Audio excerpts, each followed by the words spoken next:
Houston, our instruments are showing that we have a incoming message from deep space. Repeat, Houston, we have an incoming message from deep space. Houston, we'll begin playing message now.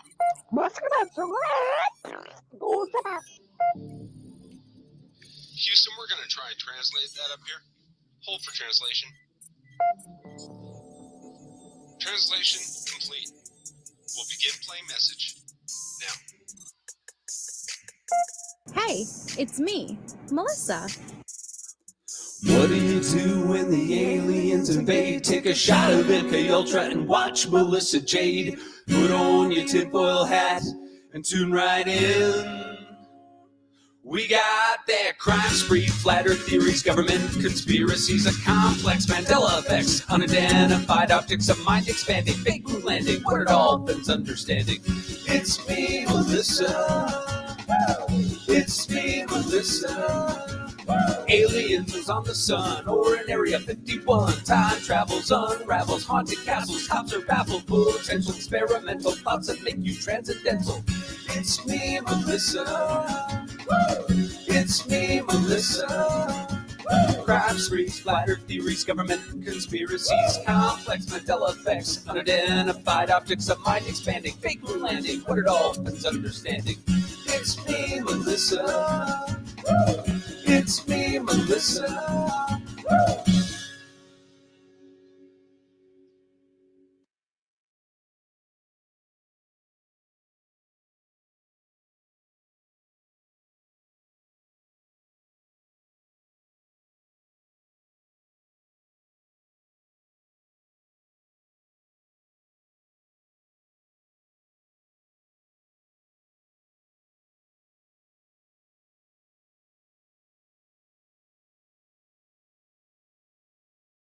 Hello, everybody. Hi, Leslie, Stacy Bobasi, Kate, Anna Cassis, Harlot People Me. We have Seek Justice, Ro, Sherry, Cutie Pie, MK, Schmegma. We have Neat Noodle, Michelle L, Homer, Jenny B. I saw Stacy. Okay, Creative Minds, Jean, Jen Gilcher. Let me see. Let me scroll up. Yo, Adrian. Angel D, Debbie Doodles, Beach Lover, Chicken Shite, Cat 111, Sammy, Allie. We have CL Wetstein. Who didn't I say? Hazel Eyes, Starlight Angel, Valerie, Danielle, Chezzy, Coco Shanae, Amanda, Trish, Petunia, Yellow Lemons, Terry. Anybody else I missed? Hello. How are you guys? Hi, Nicole B. Oh, did you, Nicole? Hi, Fragile Like a Bomb. Oh no, Caleb. I get lost in shorts too. When you start scrolling, you don't realize how much time can actually pass watching shorts. Hi, Glory Moon Chicken Shy. Thank you for 8 months. F yeah. Hell yeah. Thank you so much. Hi, Diving Owl. I'm a little in love with you and your channel. You make me laugh out loud. I'm a married man of 5. Don't worry. I take it as a compliment. Thank you so much. Honestly, anybody willing to come and listen to me, I don't know why, but thank you. I appreciate it. Thank you, Angel D, for 9 months. Kiss my butt, MJ. Kathy, my butt, man. Well, I wonder what's going to happen when she gets on the damn stand. Hi, Maylee. Hi, Science Sense. Yeah, shorts are fun.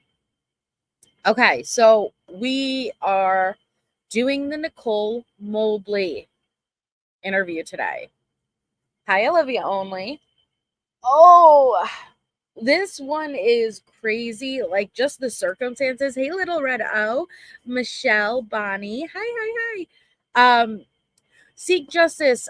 So every month that you're a member, it gives you a milestone. So it's like the way you would go about sending a super chat, but it gives you like a free milestone message for every month. And so after, the next month, if another month adds on, you can send a milestone message, it's called. Yeah, Stacy. Hi, Christina J. You've never seen it? Okay, Toby's mom. So here, let me just jump right into it. Jump right on into it and pull up first our missing child for tonight's live. Hi, Margie. Hi, Trio Girl Mom. Our missing child for tonight's live is Sean White. He has been missing since December 8th, 2002, out of Wilmington, Delaware. He would be 21 years old now. It has a age progressed photo to 18 years old. He was last seen with his father. The child's father has since been located, but the child's whereabouts remain unknown. Sean was last seen wearing green and white pajamas and a gray Mickey Mouse snowsuit. He has long eyelashes and thick eyebrows. So this is his age photo, which hold on. What just went out? That was hold on. For a child to go missing that long, it's terrifying, you know? And so if you or anyone you know has information on his whereabouts, please contact the Wilmington Police Department at the number located in blue. Give me 1 second, though, because I just blew a fuse. So 1 second.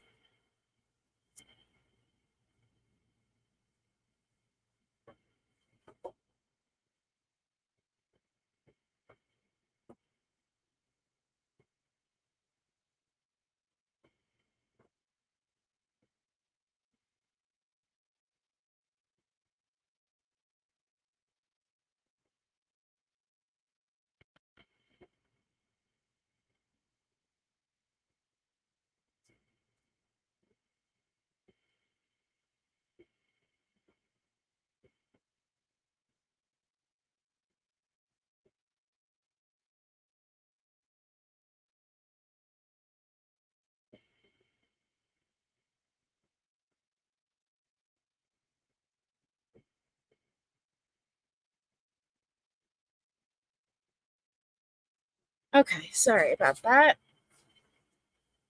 All right. So, hi, McNutmac, Margie. Yeah, Caleb, it makes me nervous when like everything goes out and stuff. Yeah, cups of love, but at the same time, it's people like Nicole that make me really concerned for humanity. Hi, Lace Lemons. Thank you, Sick Justice, for a quarter year of support. There it goes. I'm so happy. Hi, Edith. It makes me concerned a bit for humanity, thinking, are people this naive? You know, like I don't really get it. It's kind of like I don't. Hi, Tony. Thank you, Curious Christine, for the super sticker. Thank you very, very much. So let me just give you a little backstory with Nicole Mobley. Hey, TS News. Nicole Mobley. Hi, CCM and WV. Nicole Mobley is someone who knew Leticia. She had met her at some point in real life, okay? I think Leticia had bought clothes from her or vice versa, something like that. And the first night that Gannon went missing, Nicole went out searching for him. Speed up the time a little bit and think about when Leticia was rampant on social media. Nicole had originally reached out to Leticia like through a Facebook group under a different profile. She didn't use her real name. And Leticia responded like she always did. And she started communicating with Leticia through a Text Now app. Eventually, she told Leticia who she truly was. And she built this rapport with Leticia. And eventually, Leticia asked Nicole if she would make a false statement to police. Thank you, Lil Red. Hey, Happy Jack. Make a false statement to police and claimed that that original night that she went out searching, she saw a man walking with a little boy in a suitcase. And Nicole said, well, so much time has passed. Like, why would I randomly remember this now? And Leticia told her, because I'm going to post this photo, and it was the photo of Gannon Monday morning in his bed sleeping.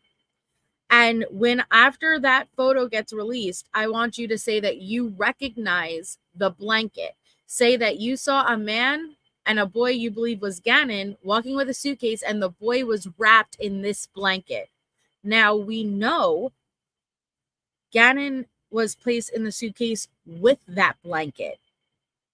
But she was convincing Nicole, when you see this posted, be like, oh, I recognize that blanket, you know, and now I just recall seeing a man and a little boy and a suitcase walking that night. Well, ultimately, Nicole did not follow through, and they tried to do a pretext call and stuff with Leticia. She, like Little Red, there is no limit to how dumb she is, you know, like thinking that that was another way that this was going to work out. Now, when you ask yourself, why was Nicole willing to do a false statement? The way she explains it is Leticia had convinced her that she was innocent, but the way that she put it is, in order for them to start looking in the right direction, I need someone to basically call in a tip and verify what I'm saying so the real people accountable can be found. That's how she positioned it to Nicole Mobley. To say the least, Kim. So we're going to do Nicole Mobley interview. Now, the stinky part of the interview is that her face is blurred out, so you won't be able to get a perfect read on it, but it's fine. Okay.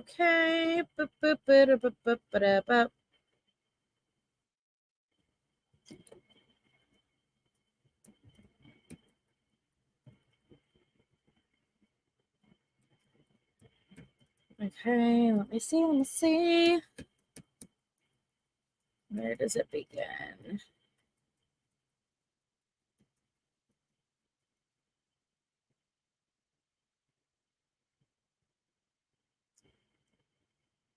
Okay, here we go. So, hi, Jennifer M.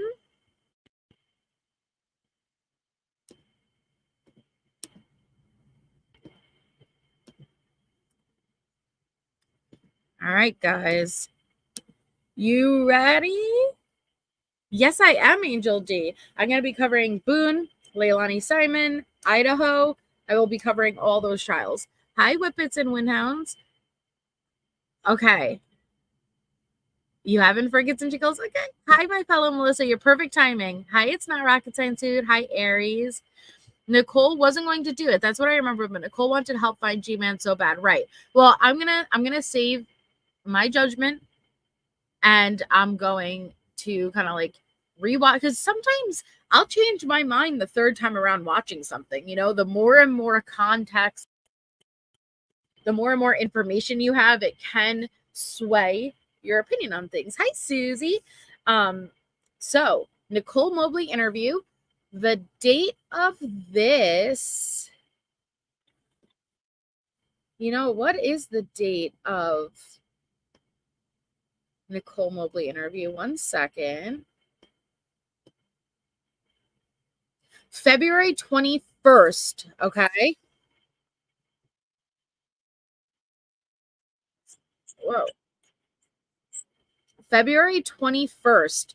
So right at the time we heard a pretext call for February 21st. Please keep that in mind. Okay, so this is smack dab at the same time towards the end of those pretext calls when she was getting real desperate. All right. So let's jump right into it. And we'll get started with it. I'll Yes, start it and sir. we'll let it go for. Here we go, guys. Here's pro charging. Thank you. Okay. The same damn room. I'm going to move over, not because I don't want to sit next to you, but this No, way we I can can see actually each other. see you. No, I was going to ask you too, so that's great. Yeah, just because I Hey, can't Janine. actually see you when I'm sitting right there. Yeah, no problem. So just a couple questions starting out. You said we talked just briefly on the phone this morning, and I want to get a little bit more information just to get some overall context. Okay. I When was Boone is as of now in October, but it's most likely going to get moved again because she's now going pro se. But it was for October. Hi, Iris, Kathy 4. I know, Deborah. I'd like to go to the Long Island serial killer trial if possible. how did you and Leticia first meet? So I met, you mean like actual in person prior to this meet? Yeah, basically, I think the way you described it to me on the phone is that you guys started talking in December or something. Yeah, like that. so we both live in Lorson Ranch. Uh-huh. Hi, And I had put a post up. My niece was moving in, or had actually already been living with me. She's Okay. 16. Alina. And I was struggling financially, but my niece's mom didn't give her any of her clothes, anything. So we needed a bed. We needed some clothes. So I had put a thing up in the Lorson Ranch residence page Hi, Mrs. asking Bob. if anybody had any clothes or anything in her size that they would donate. Mm-hmm. And I had got a message from Harley Hunt. This interview took place on February 21st, okay? So about 2 weeks prior to her being arrested, we listened to, it was the last Pretext call on this same day, okay? So they are racking up evidence against her. But just listen to what she said. So she met Leticia in December. That is the month prior. Elena, you gotta stick around for it too if we do. She met Leticia the month prior to the murder because she was looking, her niece had just moved in, financially strapped, looking for clothes, and she got messaged from Harley's account. Hunt, well, what I thought was Harley Hunt, saying, hey, I've got some clothes if you want. I can run them over to your house and some, bathroom stuff, whatever. Mm-hmm. And it was kind of weird, though, because it was Harley Hunt, but when the person showed up to the house, it looked nothing like Harley Hunt. And then I later now figured out it was actually T. Okay. That came to the house and dropped off the stuff. That was all normal. She was kind of weird, but that was all normal. Mm-hmm. I mean, how so? It got weird after. Because not knowing, so I met her for 2 minutes. And then all of a sudden, I don't want to tell you how many days later because I can't remember. It was within a day or two or maybe even a week or something. She had asked me what school my niece goes to, and I said she went to Mesa. And asked me something about, I'm trying to remember, it's on my phone. Mm-hmm. And she was using Harley's Facebook page, like Messenger, not her own. Said something about she's a flight attendant part-time. She's a teacher. Tisha. You sit on a throne of lies. Okay. So this woman was just trying to get some damn clothes and a bed for her niece. Leticia's using Harley's account like she always did. And then drop off the clothes. But then, a couple of days later, she reaches back out. And where does your niece go to school? Because I am a flight attendant. And I am a teacher. She didn't even work.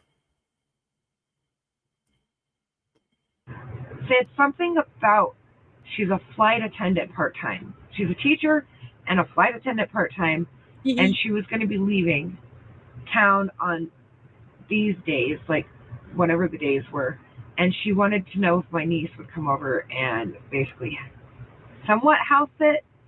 So I guess her daughter would have been there part of the time, so my niece would have been keeping her daughter company.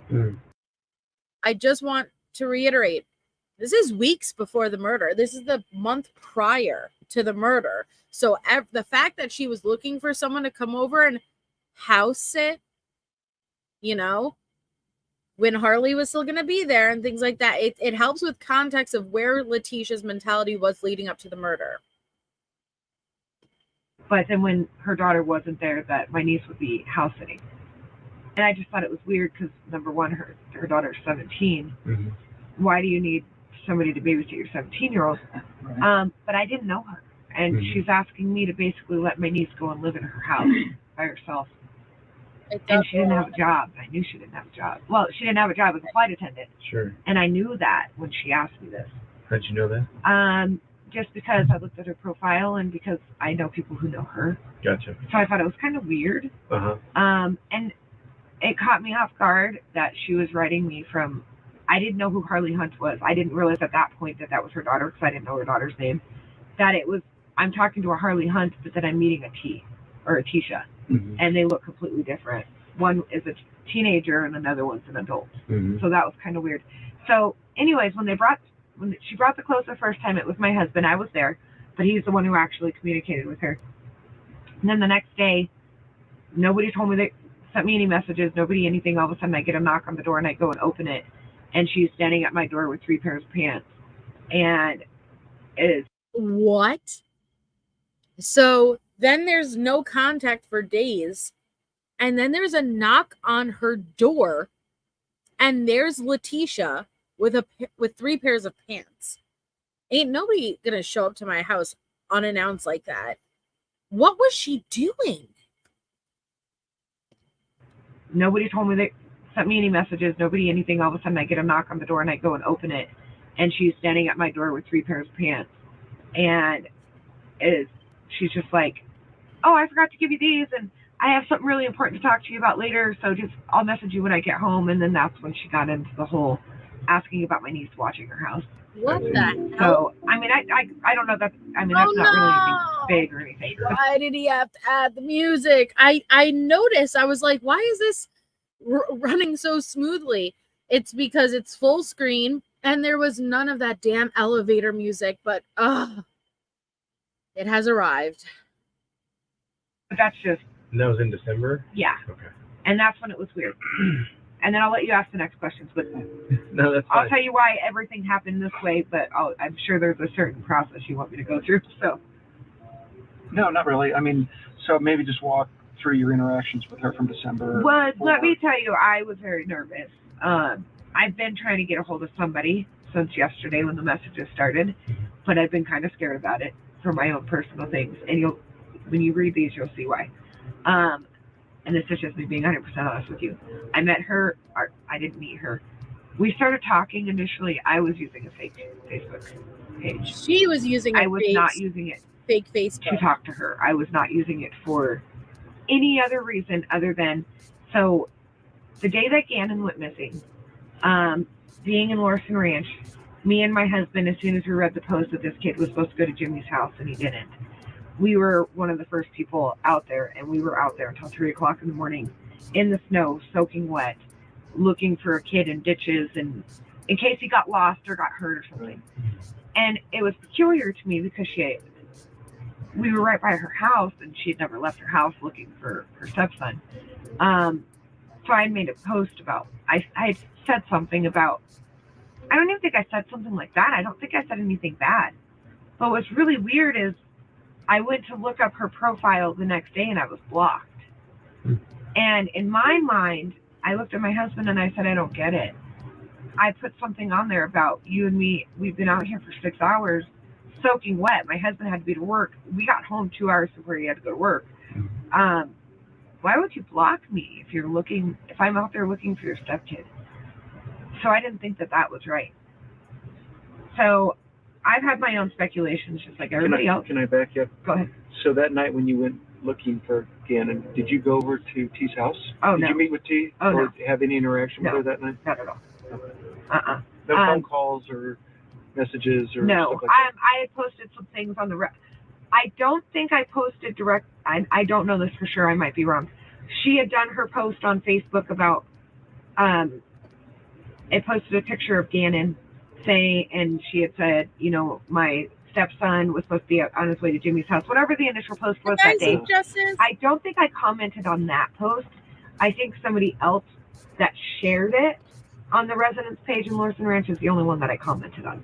So I never actually sent anything to T. I never commented on any of her stuff. Did you talk to Harley that night or anyone in that family? I do know that I wrote whatever I wrote. Harley did comment underneath it and said something like, "Thank you guys so much." But it was no actual interaction or any kind of communication. Or you didn't go over to their house? No, not at all. Okay. I was in the field right by her house, and my car was like 4 houses down from her house. Because the field that we were at where everybody was searching, there were so many cars lined up that the only place left for me to park was on her street. But I didn't even know which house was her house at that point until after I was already parked like 4 or 5 houses down. Okay. So she blocked me, which I thought was I actually got kind of upset about.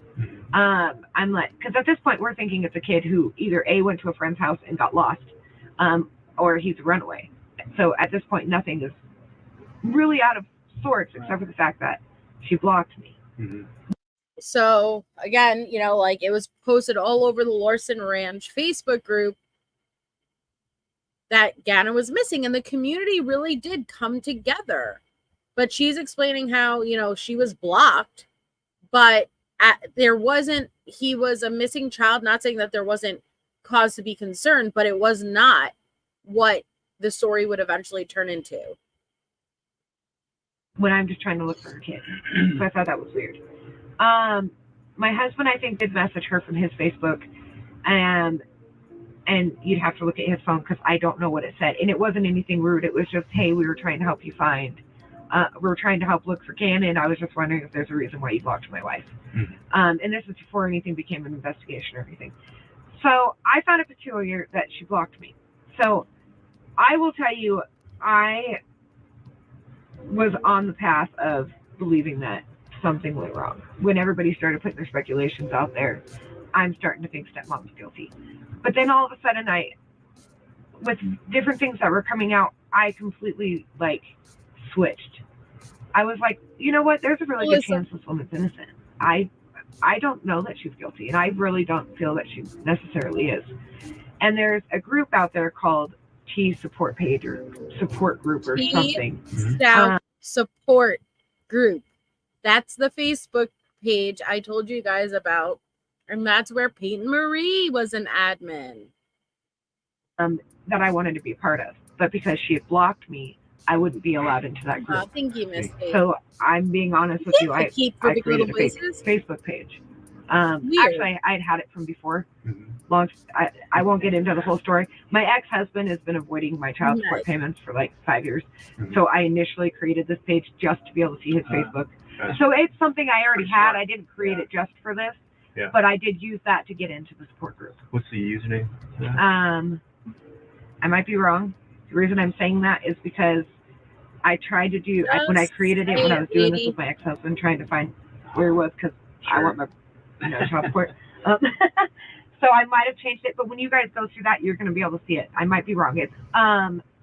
So I did get into this group. Definitely. And just little minor comments and stuff, not really trying to do anything or anything like that. And that is where me and T started messaging back and forth. And okay, you know, she's a Snoopy mix snoopster, all right, if we haven't been able to pick that up. But what I want you to guys pull out of that is I told you guys she was talking to everybody and anybody. So she was just somebody in the T Stauch support group, and Leticia reaches out to her. You have to remember, she's under a different name, so Leticia doesn't know it's Nicole Mobley at this point. But she sees any comments that are supportive, and so it's not even people who are just reaching out to her. She's taking the initiative to reach out to people, strangers.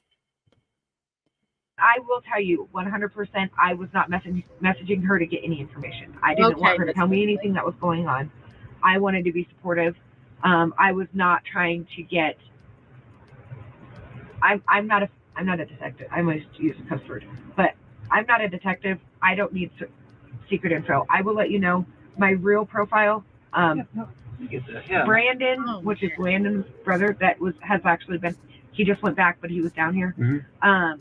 Me and Brandon are actually in communication as well. Mhm. And I've wouldn't never say asked him MK. for personal information either. I don't want to know anything about the case. That is not what I was aiming for. Miss Ma'am, But you're starting to remind me, and I know people, I don't know, Nicole may be a very wonderful lady, but all I'm saying is you're starting to remind me a bit of Tisha sitting on that damn couch in this room by not answering the fucking direct question. You don't need to convince these detectives. Guess what? You're allowed to talk. You're allowed to, okay? It may not be the best idea, but you're allowed to. And you are over talking and just not giving the very simple answer, Miss Ma'am. conversation starts. And at one point, I don't remember, without having it in front of me, I don't remember if I had told her the truth about who I was at this point. I think I did. So I told her, FYI, I am not the person on the profile. And she goes, oh my God, who are you? And I was like, you know me, you've met me. And she's like, well, who are you? I said, I'll give you a hint, because I didn't want to put my name on there. Because I don't, she screenshots things and puts them in places that I didn't want to. Sure. I said, right around Christmas, you brought clothes over for my niece. She goes, oh my God, I know exactly who you are. She's like, you didn't believe me at the beginning. And I'm just like, well, I didn't say I didn't believe you, but whatever, who cares? Yeah. Everything's speculation at this point. Then she had asked me to download, or no, she asked me if I would meet her in person. She asked if I'd meet her for coffee. And I was like, sure, I can meet you for coffee. But then I kind of got scared. I didn't know that for all I know, I'm talking to somebody that's not her. And if I am talking to her, I don't know what's going on with this case. I don't know if she's guilty of something. I don't want to be seen with her. That's scary to me. So I was like, I started beating around it, like trying to get out of it without actually saying no. And then she goes, you know what? Can we just talk in a private chat, in a private message thing? And I was like, sure. And then she says, here, download this app. So I downloaded the app. Once I downloaded the app. What app is that? It's that Text now. Text Plus app. I think I sent him a picture of it. Okay. It's what I was trying to show you guys out there. I think it's called Text Plus or something. Once we got into there, she wanted me to verify who I was. So she said, what is your real name? And I said, Nicole. At one point, she called me. It was about a 30-second call. She just wanted to verify that I am who I am, but I also wanted to know that she was really T. Sure. Because I didn't want to find out I'm talking to some 50-year-old man who wants me to meet him in some random place. Right. Because at some point I know she's going to try and meet me again. Like she's Maria. going to bring up the whole let's meet up again. We haven't met. I keep saying again. She's going to bring it up again. I haven't actually met up with her. I hope you know what I mean when I'm actually saying that. Yeah, that makes sense. But then that's when she started. She said, well, let me start off by telling you the truth about what really happened. Okay. And then she goes into this whole spiel about. Hold on. The fact that Tisha, ew, I don't know why I laughed like that. Ew. but the fact that Tisha was not turned away at all by someone bold-faced lying is hysterical to me. Because no, she has not, Meg. But because she's like, oh, that's all right. You're not who you said you are. Me neither. You know, I'm lying about everything anyway. So just shut up and listen, okay? Like Tisha in her most paranoid state, and that's why I struggle with, was she paranoid? Because even in her most paranoid state, that would be like, oh, hell no, right? No, Jim John don't know. I want nowhere near this. But instead, she's like, tomato, it's fine. I'm like, let me tell you, though, Miss Liar, the truth about what really happened. You're not going to sit on my throne of lies. I sit this throne, okay? I sit on this throne. Jesus. Telling you the truth about what really happened. And then she goes into this whole spiel about, and it's really weird because when you read it, it's missing spots. Like, I don't know if it's the way she talks. I don't know. It's very confusing to me. Because she'll start saying something about this, and then she'll skip ahead to something else, and I'm like, but that doesn't make sense. Like, what's in between? And things were adding up. She had said that she had gotten home and there was a man in her house, and that she's already told detectives this, but when she called the cops over, this is the story she had given everybody. And she said that at one point she had said that she had brought the two girls and made them go upstairs while this guy was in the house, and this guy had a home Gannon. But then, okay, so it's one of the narratives we heard before, right? When I got home, for privacy, Meg, when I got home, there was a man in the house, and I made Harley and Lena stay upstairs while he had Gannon downstairs. You would think after so much time that she would at least come up with a good story, you know, like something somewhat believable. I am, Laurie, I am. But this is, and this is the part that makes me concerned. Nicole, did you believe it? Did you believe it? Did you even believe a portion of it? That's what makes me concerned. Hi, Riley. later on, she talks about, well, the youngest daughter wasn't there. She was on the school bus. And one of the daughters came up to the door and went to go in the house, but she sent them out to the mailbox. So everything just started getting really, really weird. Like, nothing was adding up. And honestly, I probably should have stopped at that point because I'm not a detective. I shouldn't be trying. But yeah, you shouldn't have been. I kind of felt like she trusts me and she's opening up to me. And we're missing a kid here. Mm-hmm. And she's starting to tell me things like about the couch. She sent me a picture of a couch that was burnt that explained. Tisha, of course she did. Now, didn't she? No, she wasn't arrested yet. Hazel Eyes, this is February 21st. She would be arrested March 2nd. This is the same day of the last Pretext call we listened to. So they were building their case, baby. They were building their case. But yeah, you think you should maybe stop talking to her? Yeah, I think so. But then Letecia sends the picture of the couch, the picture of the candle I showed you guys. Why? I told you she was willingly sending this around everywhere as if it helped her. It did not help her. That's why she said that in whatever she had said in the video, you know, that was all over the internet. Mm-hmm. But then she asked me for a favor, and it's weird because she says, I'm not asking you to do it. I'm asking if you know somebody who would do it. And then she turns around to, would you do it? And she sent me a picture of Gannon laying in a bed under a blanket.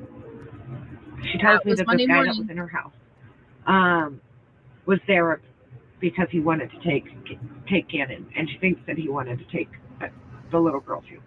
And this is where I'm really confused. I don't know. She said that he hit her in the head, and she got knocked unconscious. Yeah. But then, who hit her? The guy that was in her house when she got there.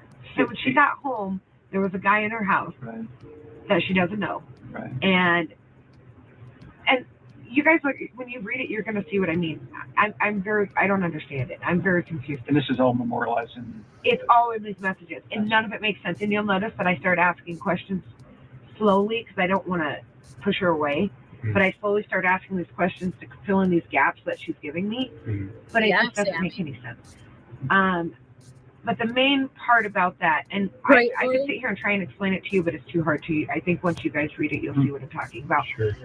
She was asking me to, because there is proof of me posting that I was by her house at about 1 a.m., 2 a.m. I was still out searching.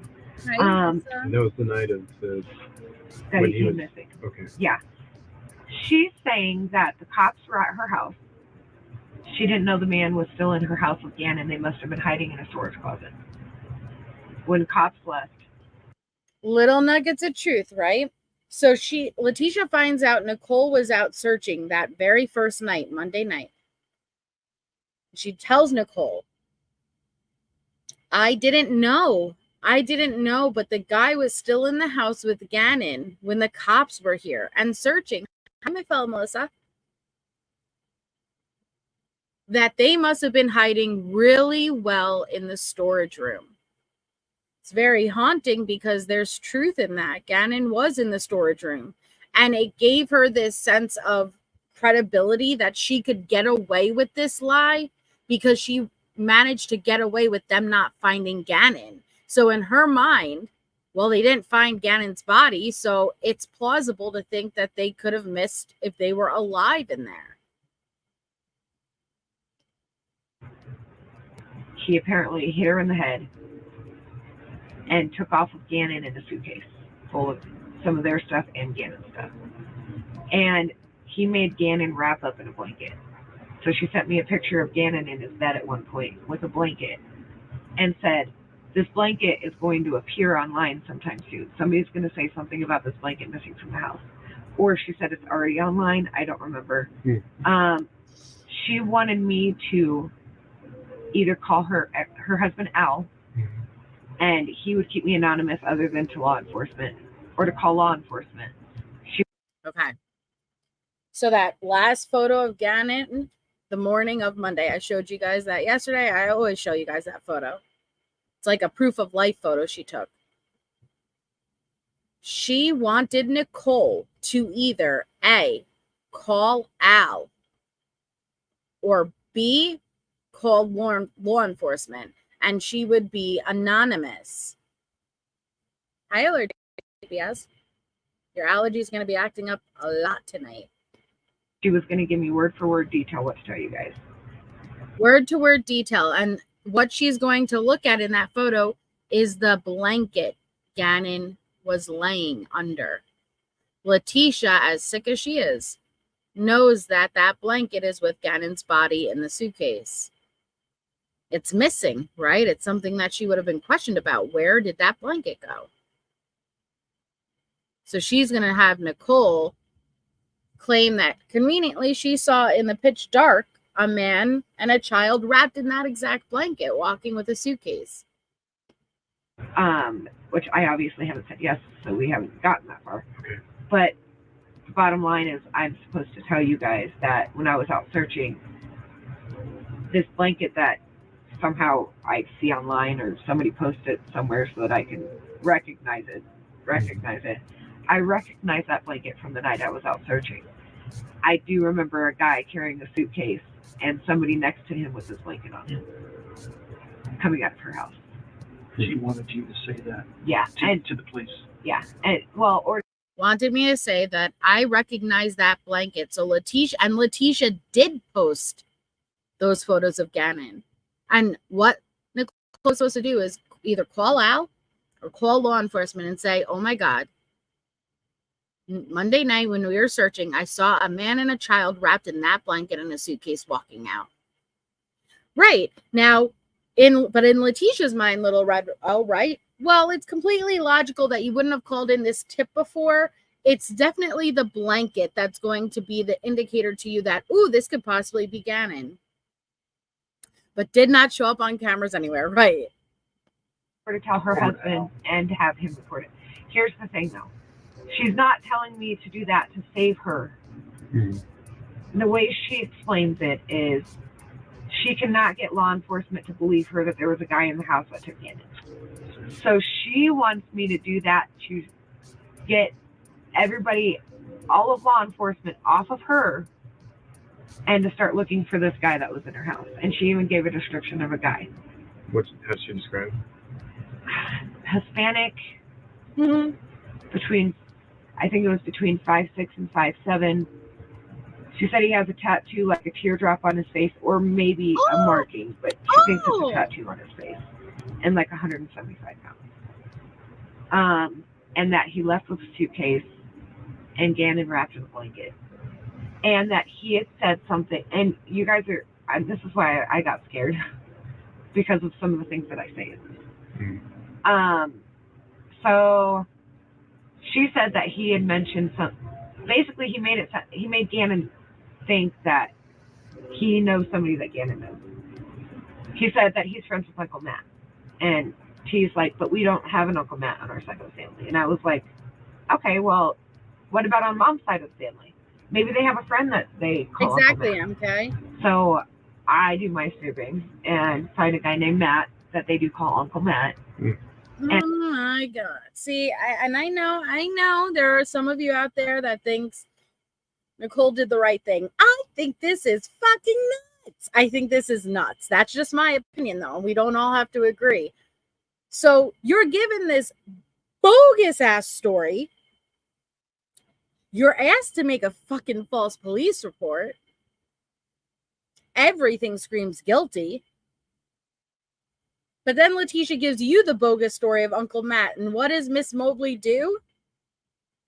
I'm gonna go down the rabbit hole and I'm gonna search ancestry.com and I'm gonna see if I could find you and Uncle Matt that you wouldn't know existed in your family. And that's exactly what she did. I do my snooping and find a guy named Matt that they do call Uncle Matt. And I go through his friends list and find everybody who has a tattoo on their face. And I send it to stepmom, knowing that none of these guys are who it's supposed to be. None of these guys are the guilty person, she's saying. But just, I send them to her.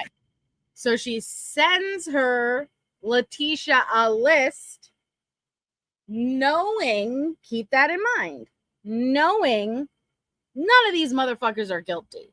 But we're just going to see how Tisha responds. I want her to feel like I was really terrified that if I told her flat out no, or she knew I was coming to you guys, I don't know what this lady's capable of, or if she's got people, I don't know. So I wanted to keep going until I could talk to you guys and know that I'm safe. You're also going to see in there that I didn't tell her no to the reporting. I actually made it sound like I was. Go ahead, girl. Go ahead. All right. So just to give you a little heads up. All right. What you're going to see in those text messages, I did not say no. All right. I actually said sure when she asked me to file a false police report, but don't judge me for that. Okay. Jan.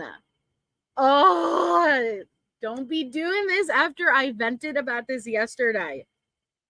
Girl. Jan.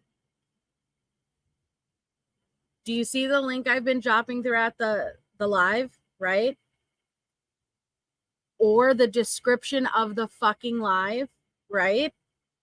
Please click on that link and go over and watch the damn interview without my commentary. Can you do that? Can you do that? Or is that too much effort? Because it seems like it would take less effort than typing that fucking comment in the chat that I am so overseeing. Number 2, we fucking have to, until your ass is a creator and understands fair use. I'm sorry, but please, no offense taken, click the link that I have dropped probably 3 times in the last 15 minutes, or go into the description of the live, follow that link, and it'll take you directly to this interview, free of Melissa Jade's commentary and interruptions. Thank you. Getting close to doing it. I said, oh, I have a post on Facebook that shows that I was right by your house around that time. And then at one point, just so you guys know right now. You want to yell at him too? Come on, Jan. You want to yell at him too? He just paused. I guess you're going to have to deal with that in the original also, unfortunately. so we, So that's when a dump was telling them what they're going to find. She goes, so will you help me? And I said something about, my husband told me how to word it. Something about, I'm sorry, I'm federal just charge or something if I get caught. I don't remember how I worded Nothing. We're behaving. And I think her reply was, well, I understand if you're, worried. I just really need this to happen because I need them to start looking for this guy. Stop being on my back because they're looking in the wrong places. They need to find the guy who took Gannon. So then I kind of went back into it again. I never officially said yes, so we haven't gotten to the point of her giving me the story. Okay. It sounds like she did, though. You see, you're saying I hadn't officially said yes, but they're not trolls. That's the thing. I wouldn't breathe life into trolls. They're not trolls. They're genuinely wanting the content without commentary. And I get that. But I vented at the entire beginning of my live yesterday. I let it build up and up and up until I finally had to say, hey, if you're somebody who's about to come in here and say, hey, I want to watch it without commentary, stop. I tell you a million times where you can watch it. So it's not feeding the trolls. It's someone genuinely annoyed with me. And I get it. But I can't make it any more easier for you to find. I don't need to have like a 5-minute introduction every live explaining where you can find it. It's very frustrating. But it seems like, Nicole, you were already given the story. You've already been given the story. So for you to backtrack and act like, well, yeah, I didn't officially say yes to filing a false or police report, but I didn't say no, but I didn't get to the part where she told me the story. But at the same time, I just repeated to you what exact story she wanted me to give you. Okay. The next step, basically, if you guys would have contacted me, was going to be, we can't do this over the phone, but I don't want to meet her. That means a lot. Scared to, but she wants to meet me and give me this whole rundown of everything that's missing out of the messages, and she wants to give me some elaboration and whatever I'm supposed to be calling you guys with, or calling out with. When's the last time you had correspondence? Probably about an hour, Okay. 2 hours ago. Okay, so It's continuing. Okay. My thing is, I got very scared of talking to anybody. There's people in the neighborhood, like Jane, I can't remember her last name. She's in contact with Landon and all of them. I did ask her, hey, do you know how I can get in touch with law enforcement? She's been asking me what is going on, but I've been too afraid to put message anybody about it because she's in contact with Landon and all of them.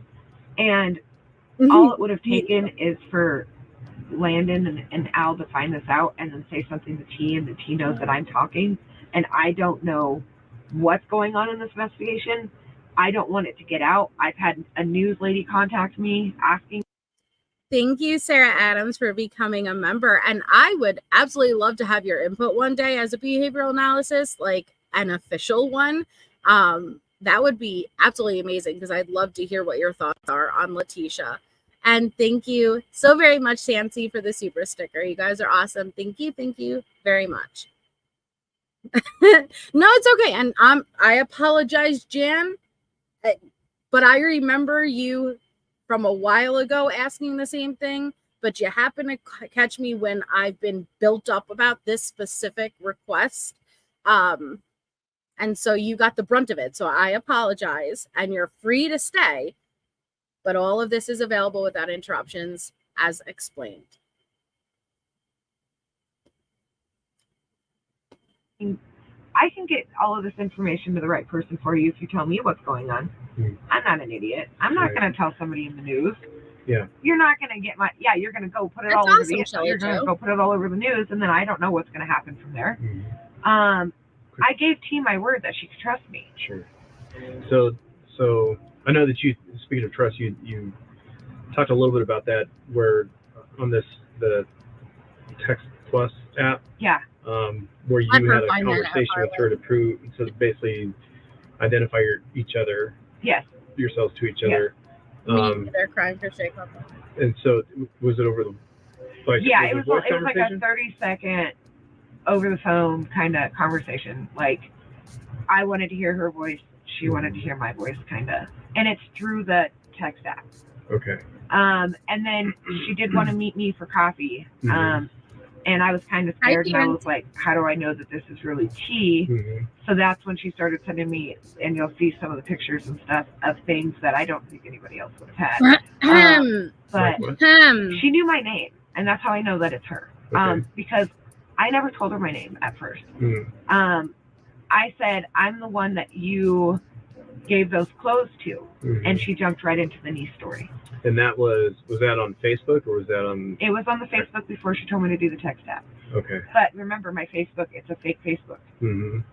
So it has no ties to me at all. And how do you know it was her through Facebook? Was it her That's how I page? tested it. It is her page. Okay. But there's other people I've heard setting up fake pages. And that's why. So that's how I tested it. When she asked me who I really was, instead of telling her who I was, I didn't want to give her my name. Like I said, Nicole Mobley may be a very, very nice person in her real life. I just think she probably had additional time on her hands. Right, PETA? Additional time on her hands. Probably was a stay-at-home housewife and, you know, got very much into the Lorson Ranch gossip. The Real Housewives of Lorson Ranch. I saw someone make that comment. It's very true. I wanted to see if it was her.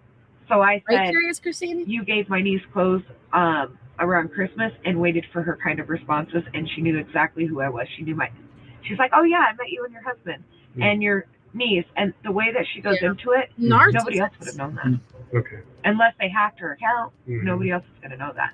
And it's really peculiar to me because she's asked me to meet her a couple times. Like I said, it could be somebody other than her. I mean, somebody else other than her could ask me to try and meet her, meet them, or whatever the case is. But the way that she responded to that, nobody else was going to know anything about that. So it had to. And then when I had her on the phone, there's no denying that she speaks different. Yeah. Like her words are different. I don't know if any you guys have actually talked to her, but I'm sure you have. Her words are different, the way she talks. Miss Ma'am. I know that you've been on this case for like a month, but have you guys actually spoke to her? Miss Ma'am, yeah, they are the detectives on this case. I'm sure that they have spoken to her. They have listened to a pretext call on this very same day from Leticia. But carry on.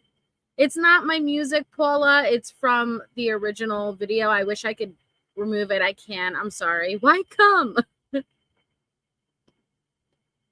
And the accent. So I kind of did little things to make sure that it was validated that it was her. I almost got to the point of meeting up with her. But honestly, I'm not going to lie to you. If I couldn't figure out how to actually get law enforcement to call me, I was going to meet her. Just because she trusts me, and I don't know how much she's willing to give me with that trust. What did she say about this text app when she asked you? Did she say anything about it, or just, hey? No, Lee. She said, let's talk on a private text app. Or, I don't know how she worded it. It was something about, will you talk to me in a private chat or something? She told me what to download.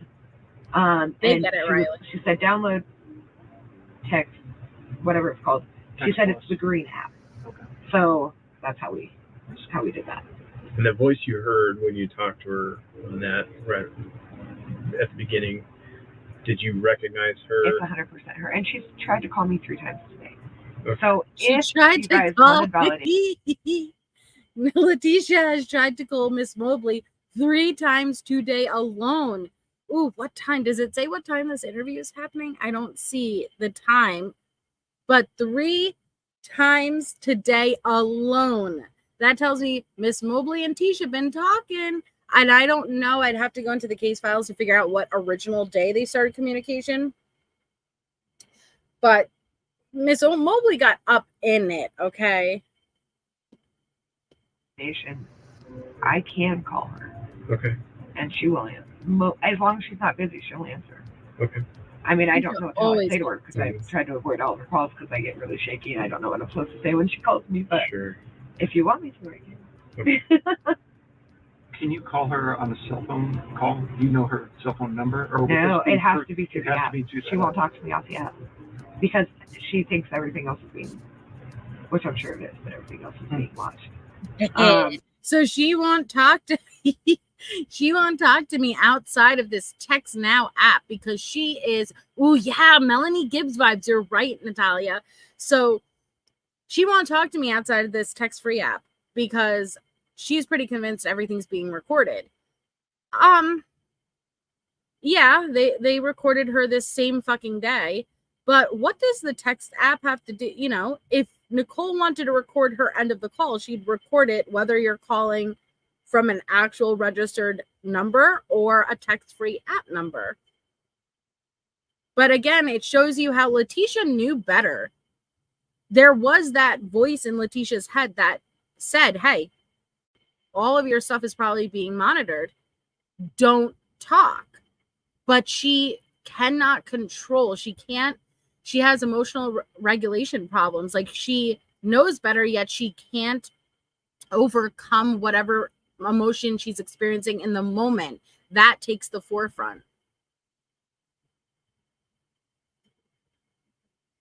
Yeah, little red. Oh, fair use. You're allowed with fair use, but that's why with the music, when you're the original uploader, you get to upload it originally. Usually, when you add the music, it's to make it fall under fair use. Does that make sense? Like, you're transforming it, you're adding the music in the background. I would never add music as the original uploader because you don't have to worry about transforming it. I'd even meet with her, but I just get scared doing that by myself. Okay. What scares you about that? I don't know where this case is going. I don't know where Gannon is. I don't know if she's guilty or not. I don't know what she's capable of. I don't know if let's say she's guilty. I don't know that she did it alone. Or who else could be involved. I don't know. Guilty of what? I'm just curious. Like, you're saying guilty, but I'm just curious what it is that you. What you're scared of as far as her being guilty of something. And I'm the hopeful one. If you read all my posts on Facebook, I'm the hopeful one that Gannon's alive.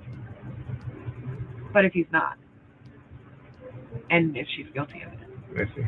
or if he is alive, but she had somebody do something with him, I have no idea. Yeah. But not just that, but this is a very active investigation, and I felt me randomly meeting up with her without talking to you guys or somebody. Now I'm like, if she's being watched or whatever the case is, then they're like, who's this girl? Thank you. Now we got to look into her, and why is she around all of a sudden? Like, does that make sense? Absolutely. So I'm a very paranoid person. I have been my entire life. So I didn't want to put myself in a position. And I will tell you right now, I have been terrified about knowing what she told me yesterday and her asking me to do that. So scared that I'm like telling my husband the FBI is watching my phone. And I can assure you we're not. And to the point that I had one person that I asked to reach out to law enforcement because I knew she had a way to try and get somebody to me faster. Yeah, Katie. Because I was too scared that if it took too long and you guys had to bring T in here for some reason and got a hold of her phone and saw this, it looks like I just agreed to make false reports against her. And I'm like, oh my God, I'm going to go to jail. I think that's the only reason she kind of stopped at that point is she was fine. This is just my opinion. I don't know her from Adam, but she was fine and dandy getting the info, getting the deets. But it was when Leticia asked her to file that false police report that something shifted. And you could tell she's nervous for herself right now. And that's probably what's frustrating us is that we're not getting the direct answers because she's taking a lot of additional time to over-explain why they're going to see the responses she has. Yeah, I'm really not doing it. Right. Does that make sense? Like, I just got really scared. Yeah. Like, I don't know where this boy is. I want him found. I don't know. I mean, this obviously, I'm not helping you with a location because I can't. I don't know anything. Sure. But I just felt like this was. It's really weird she offered me as much money as I want or whatever I want. Can you tell me more about that conversation? She was. She offered Nicole in exchange for filing this false police report or telling Al the story she wanted her to tell. She would give her as much money as she wanted. Or whatever she wants. Well, fuck that, man. Boy, that escalated quickly. I mean, that really got out of hand fast. It jumped up a notch. As much money as she wanted. You name the price. Yet Tisha was flipping out at Al because she is sleeping on an air mattress, pregnant, and they don't have any money. It reminds me of when she was trying to make the great escape from jail, and she promised the fellow prisoner or inmate all of this money that was going to be used for the lawyer. She didn't have it. So what was she going to do if they actually followed through and it was time to pay? Just disappear. I think she contacted them, Nicole. I called you Nicole.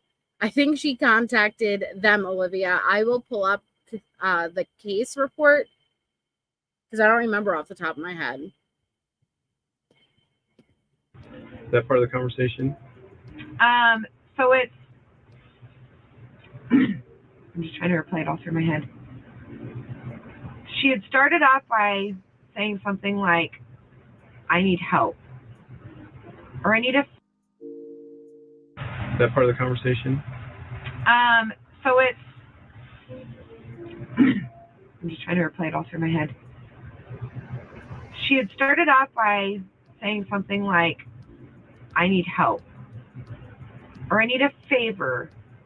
And in return, I can help you too. And then she goes, now, before you think this is something really bad, hear me out. And I wrote back with, of course, I don't think you would ask me to do something bad. So then she goes into explaining the story of her version of what happened that night. Sent me a picture of a burn on a couch, explaining all of that. And then she goes, I'm not necessarily asking you, or wait, she said, I'm not asking you to do it. I'm asking you if you know somebody who would. I think is how she worded it. But I need someone to say that they saw this guy and Gannon wrapped in a blanket, in this blanket wrapped around someone and a suitcase out by my house that night. And she told me around 1 a.m. She said, because the cops left around like 1 or something. She's like, wow, so she was even telling her specifically what time to say, knowing when the cops were no longer there looking. So there would be no witnesses. And I'm pretty sure he was still in the house while the cops were there. So she kind of goes into a little bit of detail. She hasn't given me all the detail because she wants me to tell her yes before she gives me everything to say. Okay. But she said, I am willing to give my life or pay or give anything that anybody wants. She said, after all of this, I'm going to be able to sue for defamation, something and something. She was like, so anything, any amount or anything that's wanted. And I thought it was really weird because before all that, she's like, I know you were struggling around Christmas. How are you guys doing now? And I'm just having a normal conversation with her. I'm like, yeah. So Leticia knows that Miss Mobley is already strapped for cash. So to tempt her to commit, I think it's a felony, right? Filing a false police report like that with any amount she wants when she couldn't give her $1. Yeah, my house flooded. Actually, on one of the nights we were out doing the search. Oh, no. Sent her pictures of the holes in my house and all of that. And I think that's when she was like, ding, ding, ding. Okay, I can offer this girl money.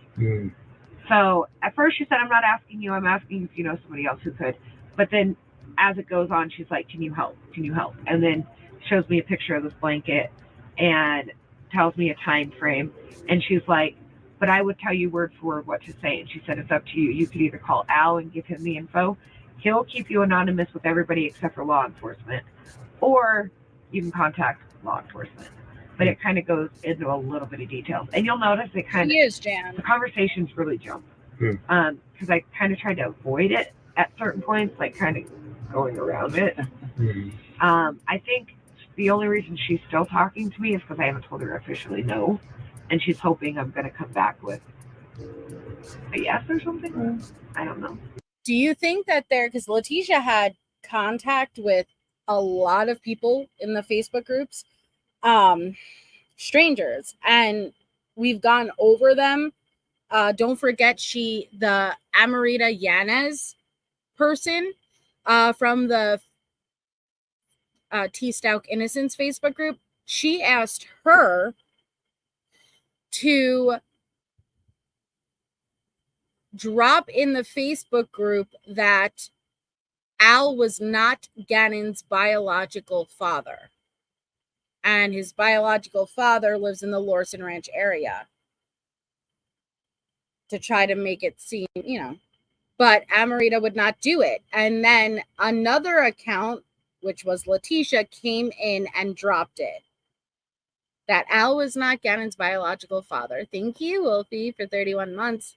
Do you think there's anybody else who maybe has not even come forward with what their experience was with Tisha? Mm-hmm. But she's still talking to me, and now she's just like normal. Oh, I'm so sorry you were sick, and hey, how's your day? And today she asked me, are they still searching out there? And I was like, I don't know, I'm in Denver. And then she wrote me, and she goes, it looks like they, what was the word in the news? They used on the thing. They discontinued the searches or whatever word they used for that. Right. With a little sad face next to it or something. Okay. So I don't know. It's weird. Okay. But yeah. So when did she specifically ask you to basically make up the story? Yesterday. And you called the tip line right after that? Let me think, hold on. Was it yesterday? I'm pretty positive it was yesterday. My days are getting jumbled because here's what happened. This happened, and I called the police station. And BC that guy Cups of Love won't help me. So then I called the tip line and found out it was just a recording.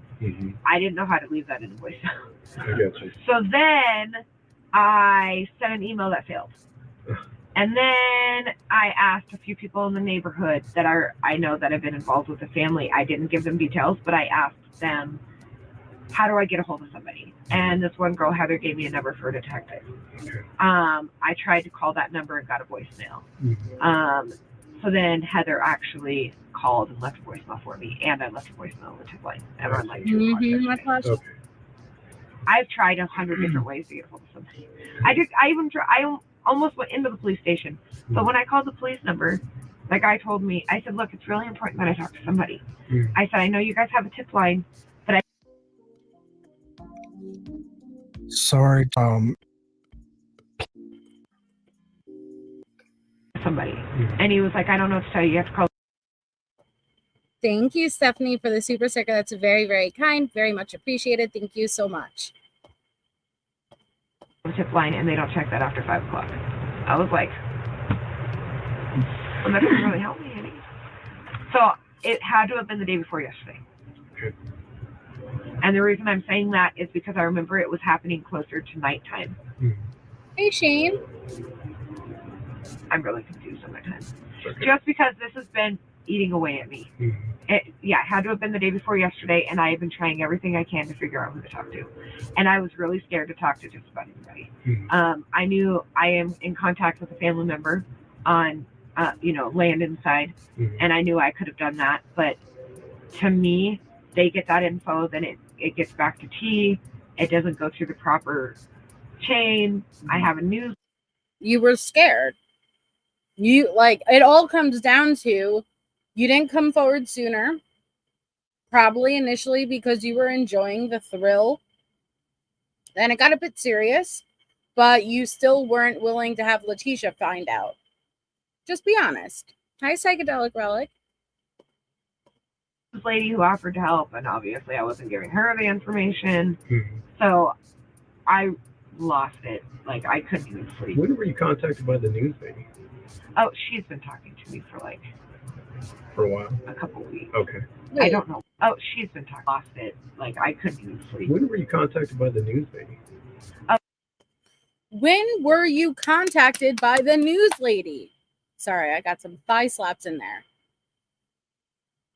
And Miss Mobley says, oh, yeah, no, she got in touch with me a couple of weeks ago. So you have been talking to the news lady for weeks.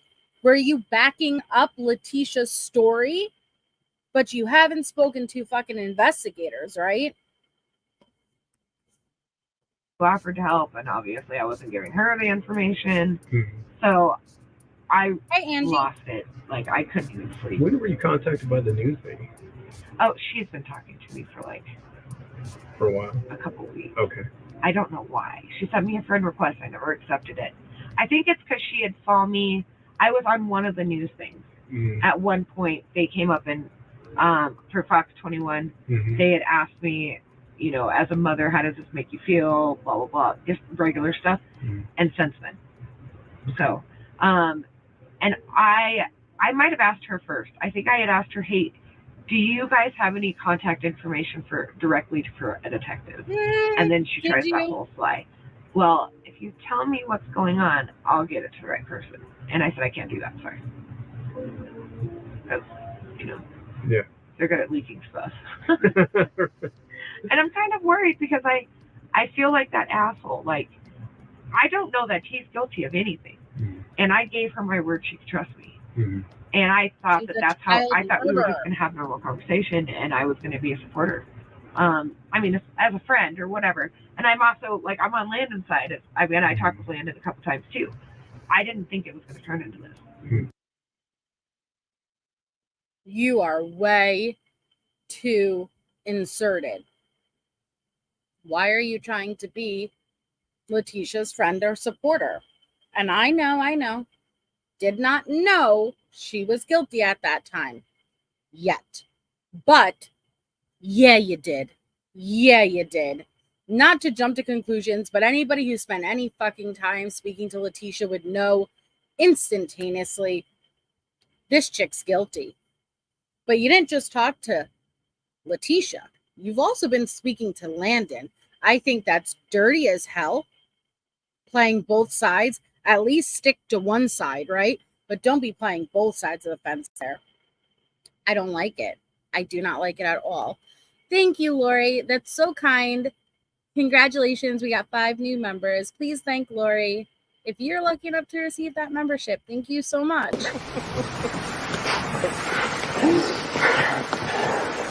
Thank you.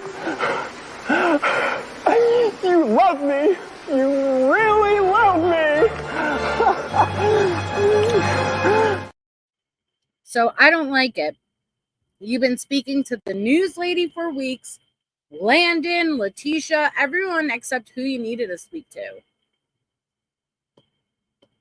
So I'm that kind of person. Usually if I give you my word's my word. Homer, but I just felt like Homer just gifted a membership too. Congratulations. Please thank Homer if you got one.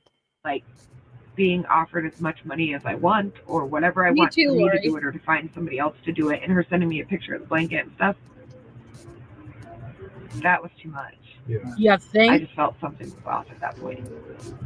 I mean, and whether it's true that she's just trying to get everybody's attention to actually look for this blanket and this guy or whatever, I don't know. But I just felt if I didn't.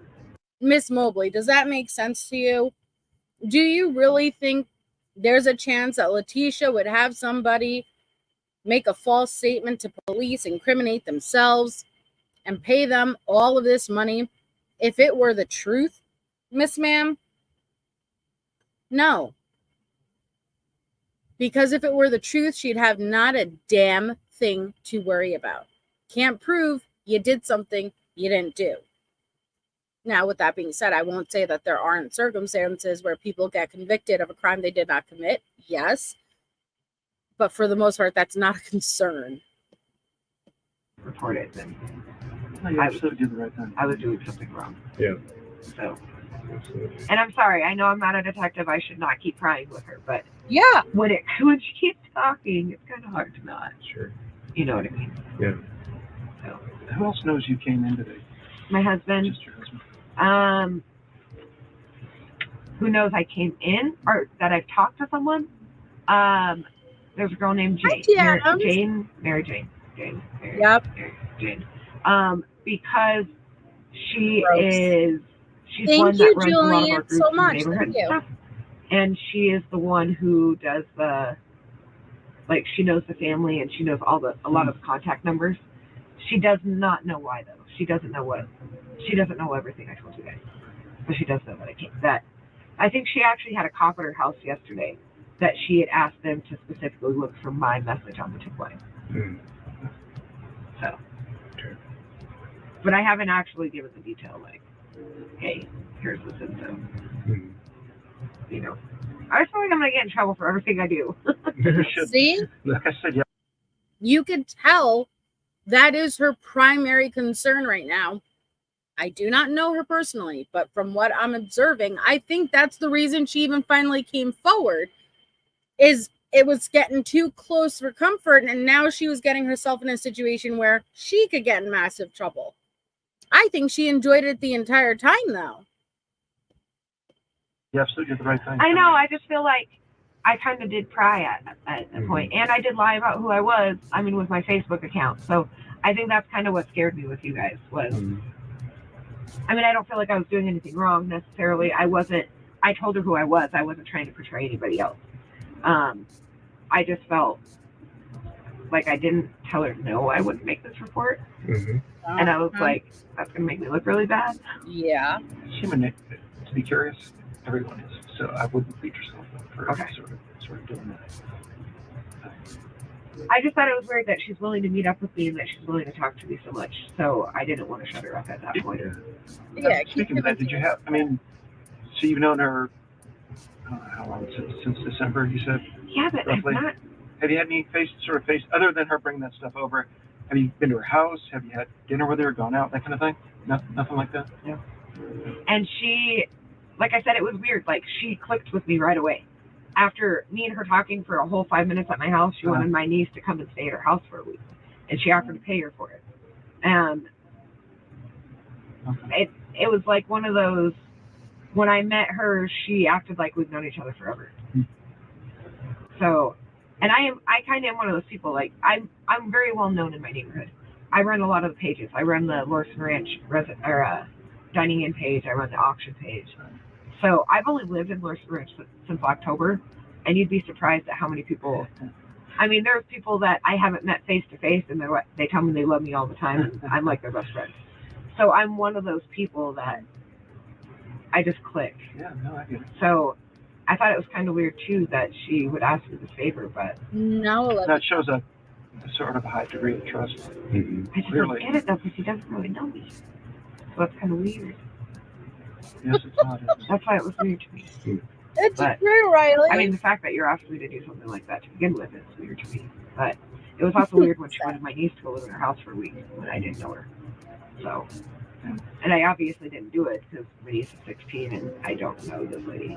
But I just thought it was all kind of weird. Yeah. Okay. So you said earlier you would be willing to make a phone call or you know, see if we can hear a voice on the other side of the phone. I think what I'm going to do is check and see if our tech guy is done, and I think maybe we could explore that next if you're willing to do that for us. I will. So, and then maybe we can even talk about next steps as far as your conversation with her and see, you know, maybe what she comes back with as far as like. We just need to kind of come up with a.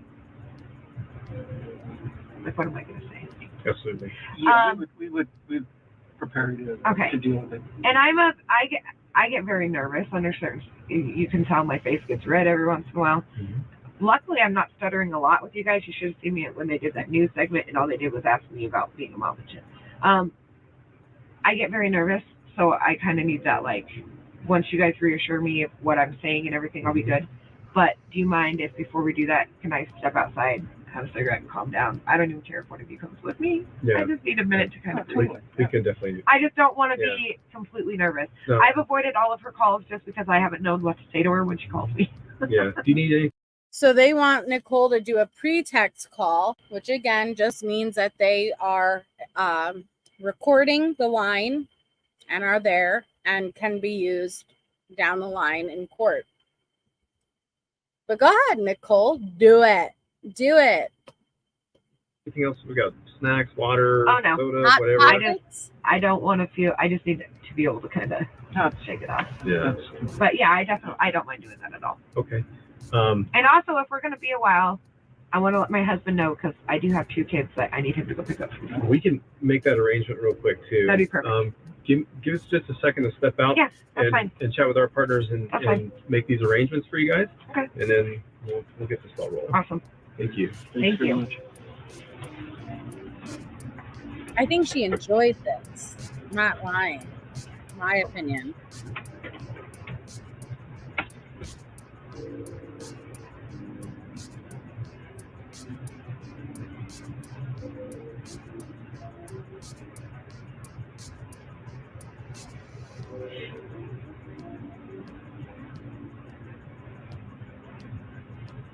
After Jane.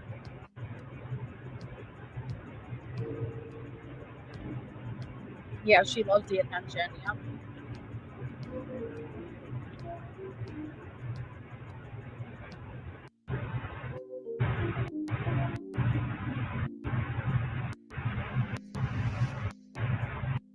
I bought that on the way here. So. Thank you, MK. MK gifted a schmegmership. Sorry. MK brings out the child in me, okay? But congratulations. Whoever's the recipient of the schmegmership. Thank you so much.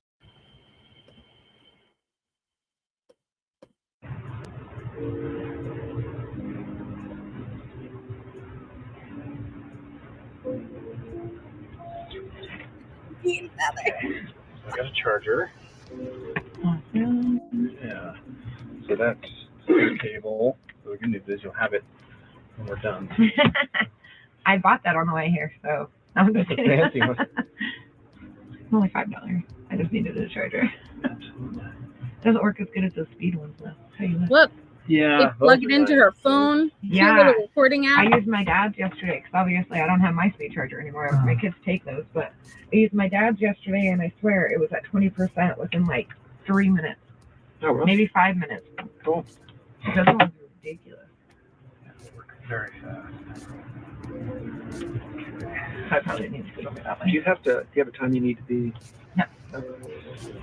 Okay. My husband's calling my mom and getting help with the kids, getting stuff and all that. Your mom? All right. Your mom?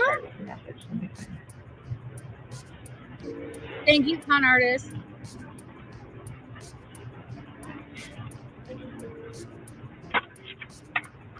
Doesn't matter what I say right now. Can I just tell you after I type it? Because I'm a lot better if I just do it on the whim. Okay.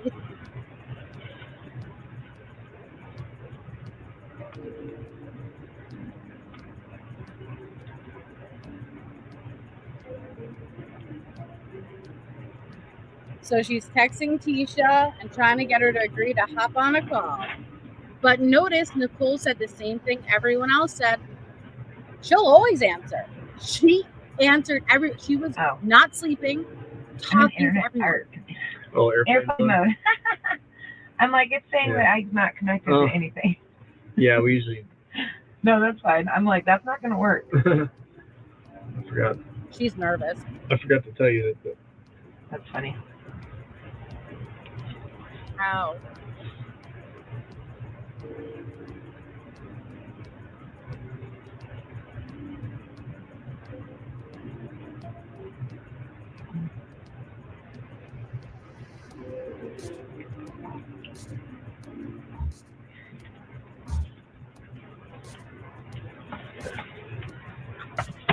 Me too, Stacey. Oh, yeah. Before you send that? Okay. So if for some reason we can't hear the conversation and we're talking, we may put this in your ear. Okay. Which side do you talk on? Either one. Okay, so the phone would have to go up against this. Okay. And you wouldn't do anything. All you do is talk. We would. So like what part of the phone? Just so what we do is I just put that in here like this, and you just put and it, then just like you're holding a regular. Okay. Right, Natalia? Okay. We may not use this, but if it seems like it's hard to hear, I just didn't want to freak you out. Oh no, you're good. Okay, so the one I'm just sending her right now because I just want it to sound nonchalant, normal. I just can't win. They just said it is my engine in my van. All I can do is drop it for like $200. I'm totally screwed. I just want to make sure she's going to write me back really quick. Okay, good. As long as she writes me back and it's active, then. Okay. This goes in your ear. Otherwise, you don't hear. This is the mic. Gotcha. Definitely. Okay. I've done it before. So. All right. They do all the time, Little Red. I can't tell if it's. Look at Sebastian's face right now. Okay. I think maybe if I close out of the app and go back into it now that I turned off airplane What's your mode. time, Karen? If it helps, you can. Oh, I think it might be good. Okay. Okay, we're good. I was gonna say I might have to ask you for your Wi-Fi. Yeah, well, I was gonna say we have a public Wi-Fi. Oh, that's so if cool. that helps, you can connect to that now. While you're waiting. Normally she writes me back right away, but sometimes she will go a little bit without. So I'm hoping. See, right away, like not even a minute has passed, and she's like, "Wow, she hasn't written me back yet." Do you guys understand like how quickly she responded to people, no matter what time of the day? I showed you guys the social media throughout all the night hours. She always responded right back. She wasn't ever fucking sleeping, and I can't believe that was adrenaline alone. I have to believe that there was an outside influence that was allowing her to go that long without sleeping. I get it, Jan. I get it. And I'm sorry for snapping. It wasn't your one comment. It's been building up because I get comments under every video recently. And I do my best to tell everybody where to find it. So I'm sorry for snapping on you. I'm glad that you're still here. I'm going to wait a couple minutes. And if she doesn't write back on that, if you'll pay attention. I mean, if you'll look. Yeah, Michelle. Anytime she doesn't write me back right away, I always automatically send her another message, like within a couple minutes. Mm-hmm. So if she doesn't write back right away, I'm going to probably go right into the. Mm-hmm. So I think I really need to talk. I could use help now. Okay. Just to get her to. Be a little more active in responding. We don't want to stay here for 6 hours. I will, but it'd be easier if we don't have to. Sure. I love how she just told them. You know, I don't want to stay here for 6 hours, but we will. We will. Oh, you're telling them how long you guys are going to stay here? Like, she loved this. She loved this. It's just the way I can usually get her to talk. The thing that's weird about this app, I don't think it actually ever gives me a noise for a notification. So I always have to, either something will pull up on the top, or I just have to keep staring at it, or keep opening it. Or so, guys, how about that weather? Yeah. Cold as usual. Yeah. Right? So to me, can I tell you what I find weird? And you don't have to comment on it or anything, but her name is Barbie Girl. So you only. I'm sorry, what'd you just say? Leticia's name is Barbie Girl, which we've said many times. Leticia really looks at herself like Harley's peer. I think she still sees herself Harley's age. We know mentality-wise she's not a grown-up, you know. She used Harley's account. I don't even know if she thought that they could tell a difference between her and Harley from the photos.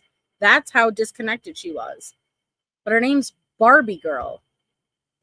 The reason I'm telling you that I think this is weird is because if she only set this up to talk to people now since things have happened, your stepson's missing and you call yourself Barbie Girl, or that means she's had this app for a long time. Just saying. Mm-hmm. Just starting conversation. Yeah, it is. Mm-hmm. I really am one of those people that I look into everything. It's so stupid.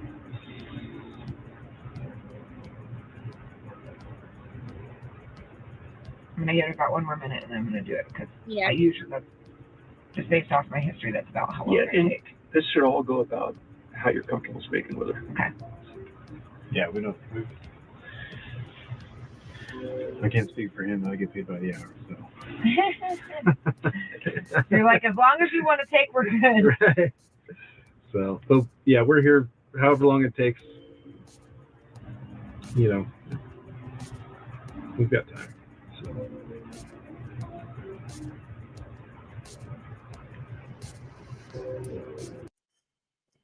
I appreciate that, Jan, and I apologize also.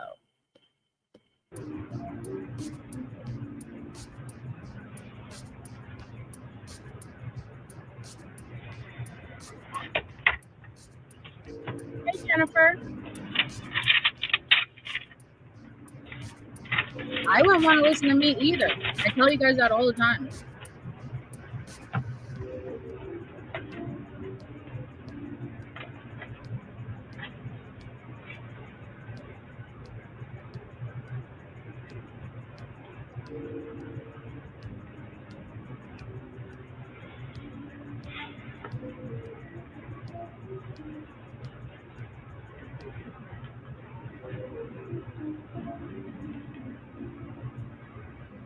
Okay, so I'm just letting her know I can't go without a second car. So I think it's time that we actually talk about what she asked me. I could really use some help more than ever now. Wow. So the manipulation she's using to get Leticia to answer is, I don't think I could really go without another car, so I think we should really speak about what you offered, meaning giving me a shit ton of money to make a false police report. Hey, Teacup Crankin. I know that she is in the room with investigators right now, but what it tells me is that Leticia would not think that that message is off. That's the type of communication they were having back and forth. And then if she writes me back, which she will, hopefully soon, then I'm going to say, is there any way I can call you? And then we'll just kind of... I don't know if you guys want me telling you every time I send a message, but... No, definitely. And I would just say, I'm gonna call you. Yeah, Melissa, right? They had a lot of similarities. Most of the time she's good at writing back right away, unless she comes back, you know, like an hour later and is like, hey, sorry, I was doing blah, blah, blah. So.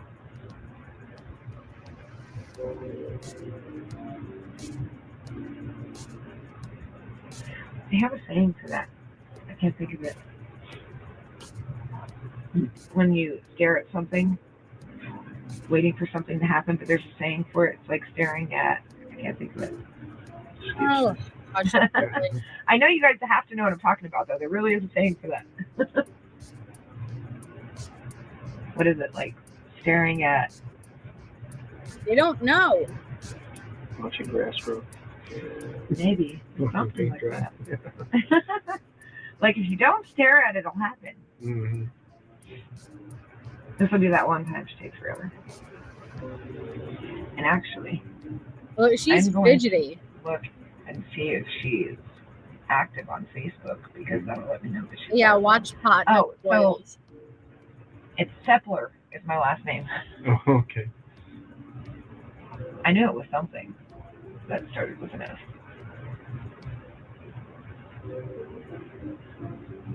It's not right. Try and crochet. Watch the pit never boils.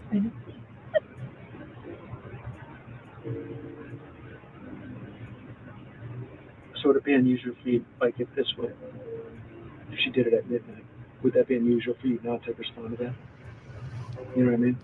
During the night, or how does your correspondence do? Not really. I mean, the text messages have happened at so many random times in the middle, like. So they're asking her if Leticia texts you like at 1 a.m. or you text her at 2 a.m. Does she usually always respond back as quick? Yeah, she would.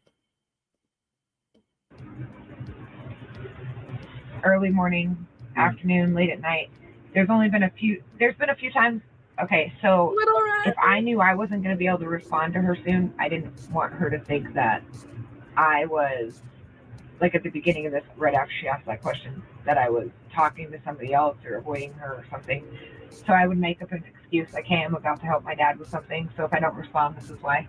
But with her, sometimes she'll go like an hour and not respond, and then she'll tell me, hey, sorry, I was whatever. But it's all very random. Like, if I message her at 11:30 at night, 12 o'clock at night, if she's awake, she'll write me right back. She doesn't think it's weird.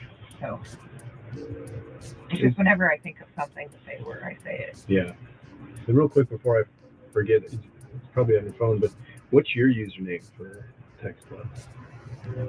I don't have a username. Oh. Mine is a phone number, and I can give that to you. Okay.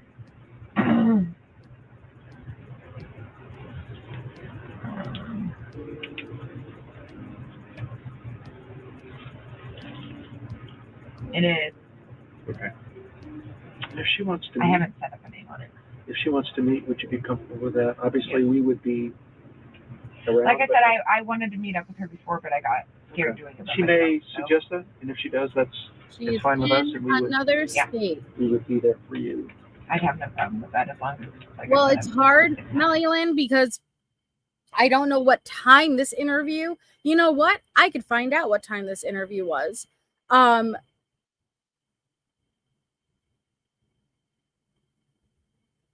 Here it is.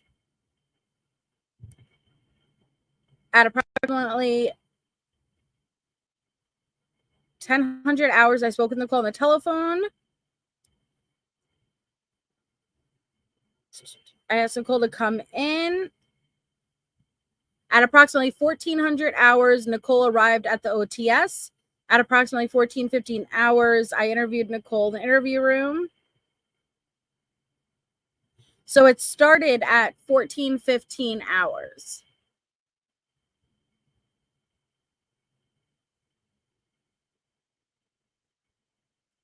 To something, but I don't know what time the pretext call. We know that there were pretext calls with Al on the 21st also, so I'm curious if it happens to be overlapping with the pretext call. Right. This would have been where 45, so this would have been around 3 p.m. at this point in the interview on the 21st of February. I mean, obviously, it'd be just me, but you know what I mean. You guys know where I am.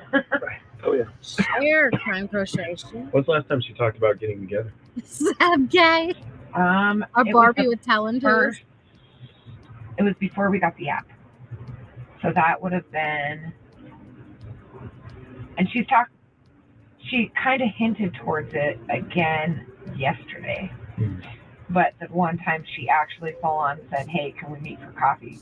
Which to me was kind of weird. Like, why would we meet in a public place? But I'm assuming she's probably got certain places she goes. It was. Here's the problem with using 2 different accounts on one phone for Facebook.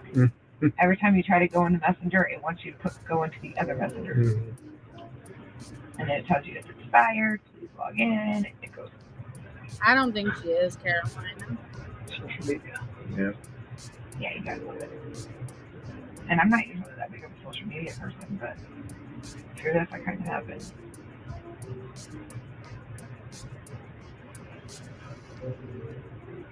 Yeah, see, I had sent her pictures of my house wedding and stuff. Okay. So that's when she was like, "Oh, you guys have to pay for that yourself."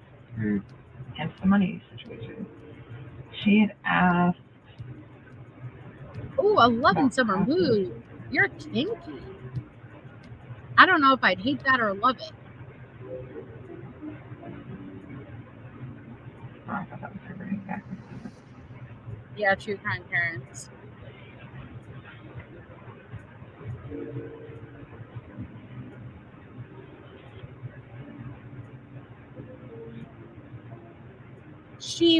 Fellow Melissa, she was originally acting as somebody else when she first was communicated and contacted by Leticia, but shortly after that, she came out to Leticia as her real self.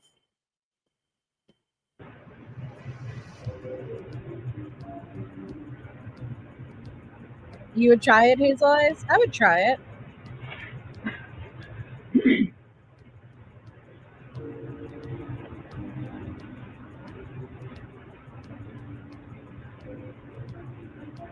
I know it's here somewhere. There was something else I just saw that I wanted to tell you too, but I'll tell you that. Because I forgot to tell you about it earlier. I don't know, my Messenger doesn't seem to be wanting to let me open beyond like. Oh, Elvin! maybe it is. I'm sorry. Elvin Summer. Thank you. I think this app runs off of it, and it's not letting me go back into messages. It's being really funky.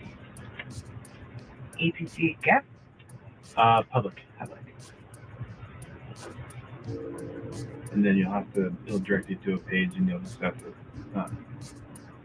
agree. There you go. Dill pickle seasoning for popcorn. Teacup cranking. Because I have Sprint. For some reason, Sprint, at least with my phone, doesn't work like anywhere. You gotta go in that top left corner.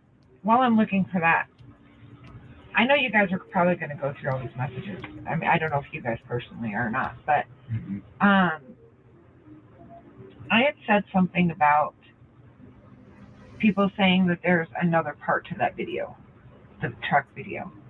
And I said, I was like, I can't believe people are saying that they think it was you loading the shovel and something else into your car. Just because I was trying to, I'm totally on their side. No.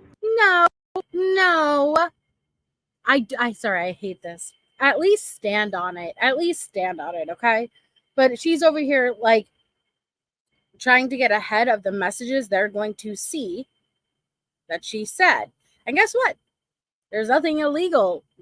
Leticia is a free citizen at that point. You're allowed to say anything, right? Like, well, not anything, but you know what I'm saying. But she didn't want them to look at her like an immoral piece of poop. So she's trying to cover it. But to say that, I just needed to act like I was on her side. No, this wasn't acting. This was not acting. And she said,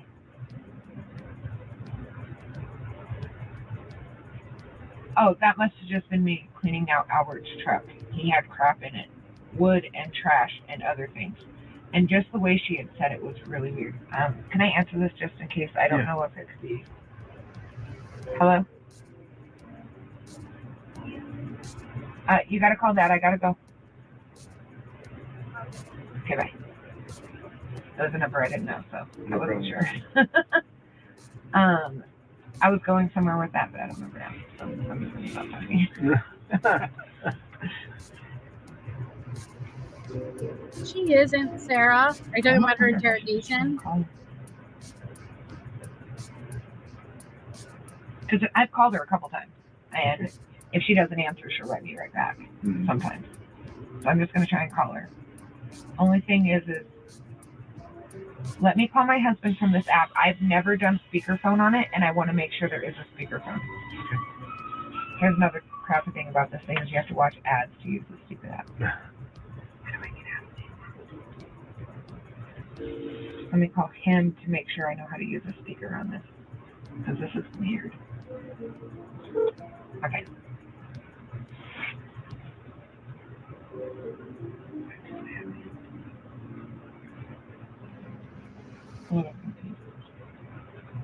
Yeah, like the Pretext app. Do you have to pay to make a call on this? Oh my God, She Mobley. called me. I wonder if she pays. You've never returned the call. Never called her. I've called her like on accident and then hung up. Like I've never. Oh, on this app, Miss Mobley, you just admitted 1 moment ago that you've called her a few times, and if she doesn't answer, she'll call you right back. And now you're sitting here and saying, well, yeah, no, I called her one time accidentally and hung up. You're being very inconsistent. This is very Tisha-like. But do you see this? Like, I'm hitting call, and it's going to this. Yeah, you have to watch a bunch of apps if you're not paying. So I wonder if I'm going to have to make her call me. Isn't that weird? No, it's not but I'm weird. Also calling a you don't get nothing for free. With the text-free app, you could get incoming calls for free. But if you want to place calls without spending cash money, then you got to listen to like 30 ads to accumulate enough credits. Phone number. I'm not calling. I'm going to just try and call her on it. If I give you this crazy look, that means that I need you to give me that thing because the speaker's not working and it's actually ringing. That's fair. Oh my God. Because I don't know what's going to happen. Scott. We're going to find out. Get ready. Just in case.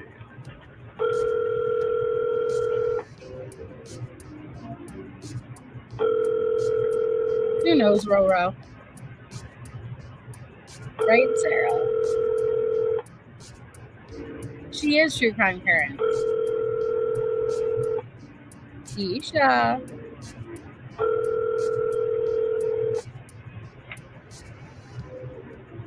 She may have been on the Pretext call with Al. We're sorry, this person is not available right now. Please. And I have talked it out with her before, and shortly after she wrote me right back. So I'm hoping that. Yeah, you keep saying that, Mobley. Yeah, at least I know the speaker works. Yeah.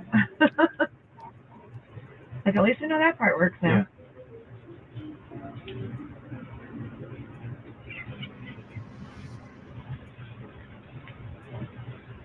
The text-free app voicemail being feathers.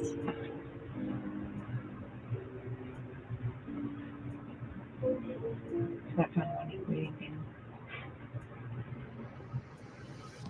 Like poker. To make calls going out, though, Shane? Candy Crush. Yeah, right. I'll get so wrapped in the game I won't even notice that she does message. I don't play Candy Crush, but when I play my games on my phone, I'm really into them.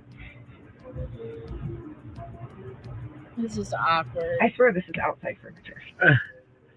And it is outside furniture. I really feel like it's that outside wicker. It's pretty comfortable though for what it is. It is. It's really nice. Yeah, but Tisha tainted it. Present in there. Oh. That's a zero. She is, but her testimony was important, Jan, because it showed that Leticia. Okay, you have to realize when they originally arrested Leticia, there was no body. They did not have Gannon, so they were trying to go to trial without a body. Okay, it was so critical for them to have a very solid case. It is really hard to get a conviction of murder when there is no body. So at this point, it shows that Leticia was willing to get someone to file a false police report, make these statements. Everything contributed to why they were finally able to arrest her. Now, by divine intervention, Gannon's body would be recovered shortly after she was arrested. But if they had to go to trial without finding him, all of this was super important. Huh? That wasn't you. No. I don't need to. Your husband. Actually, I was told they left it for you because it says, "Why not true love?" Just kidding, not for you. Hey, Amanda. Oh, message me back. Missy, this is the same time yesterday that she stopped messaging me for a little while.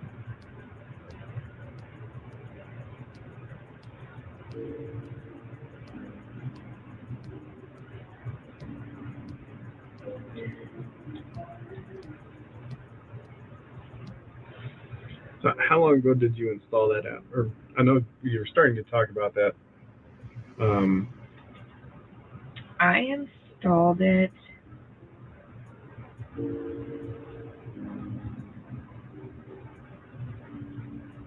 yesterday. I'll tell you for sure. Because she messaged me and told me to install it. It was Wednesday. Okay. She told me to download Text Plus. It's Hi, free. honey. Which is weird because right before this is when she should have asked me for coffee. So it was this week that she asked you for coffee? Yeah, day before yesterday.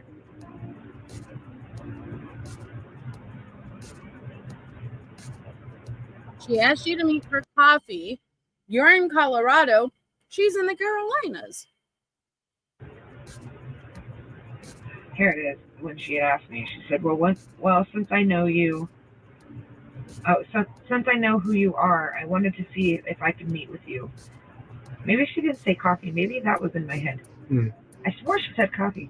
But it says, since I know who you are, I wanted to see if I could meet you. Nothing bad. I just hate putting things on social media. Do you? Take light of hope. Then we talked about my house a little bit, and then that's when she said, "Oh yeah, Sarah."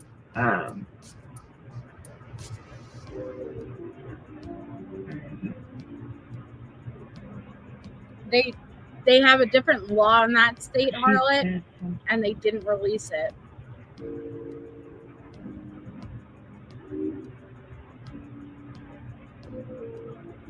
Do you have a way to talk on a private app? Right, Aunt? And I said, I can download one. And she said, download Text Plus. It's great. I downloaded it and then told her my number on it. And then stopped talking on Facebook from there. No, it's text. And it's weird because I'm kind of a tech geek, so I know a lot about like these different apps and things. And this is one I had never heard of, and I usually know those things. Do you, Mobley? Yeah. I'm a nerd.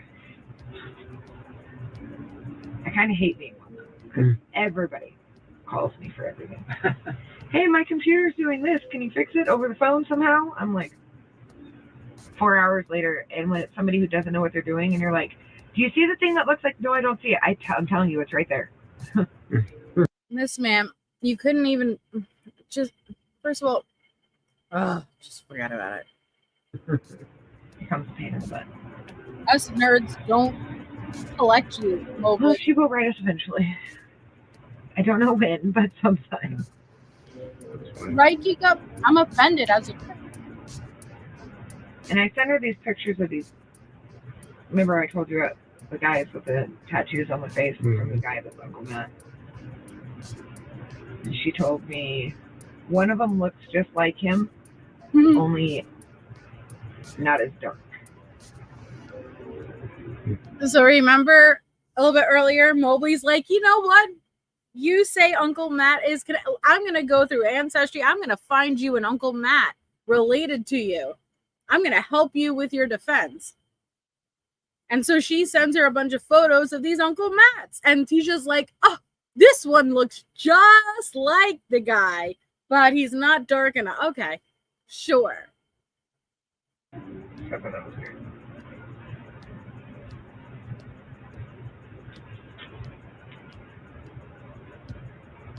You guys are going to see all this. Yeah, they are. See, I had a feeling this was going to be that one time, or one of those times. She's like, 3 hours later, hey, you know, I was sleeping. It's funny.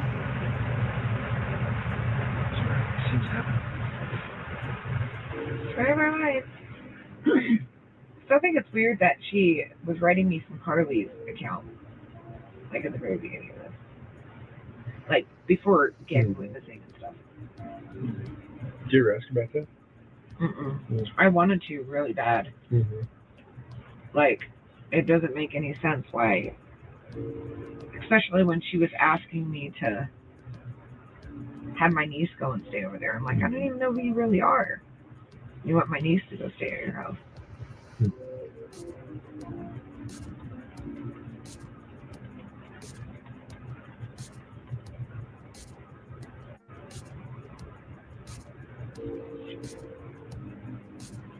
Girl, you have like no life right now. Why are you not letting me out?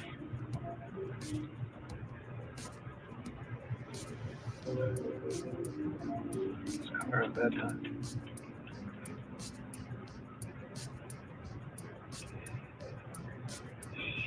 This is awkward.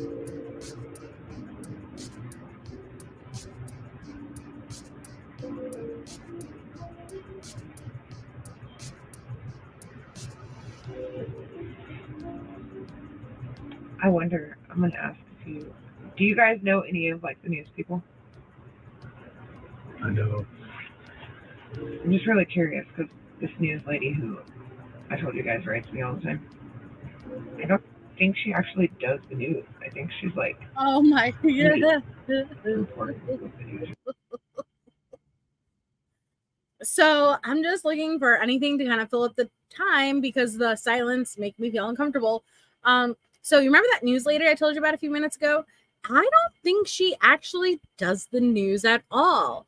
Girl, what are you talking about? Who have you been talking to? What is your involvement? And what do you mean you don't think she does the news at all? You just went on about how big of a nerd you are and how tech savvy you are, and you didn't do a simple Google search. You managed to find an Uncle Matt, but you didn't even look into who you were speaking to, Miss Ma'am. Come on. I can't get my Facebook to work though. The one thing I'd caution you about when you go from leave here, I know. Oh no. Don't tell anybody. No. And your husband as well. I mean, eat family members because your husband as well. Know it, and that's why when you ask my husband if he knows anything, very little bit have I even talked to him with this, just because Well, number one, he doesn't know how to listen because he's a man. But that's besides the point. I was really scared with this information. Like, if I told the wrong person before I talked to somebody, it was going to end up on social media. And then I would be looked into, and with me almost agreeing to do this for her, I'm like, oh my God, I look so guilty right now of doing something. So I totally get it. And the way social media is right now, it's really bad. This lady's name is Courtney Ann. And it's funny because she wrote me and she's like, what tip do you have? Is it about Gannon? I was like, I can't give you that information. She's like, did you call the sheriff's office? And I was like, I did. I can't give you any information. She says, well, if you want me to pass that info on, I can. Just let me know. Because I'm really that stupid. I am blonde, but it's fake. So...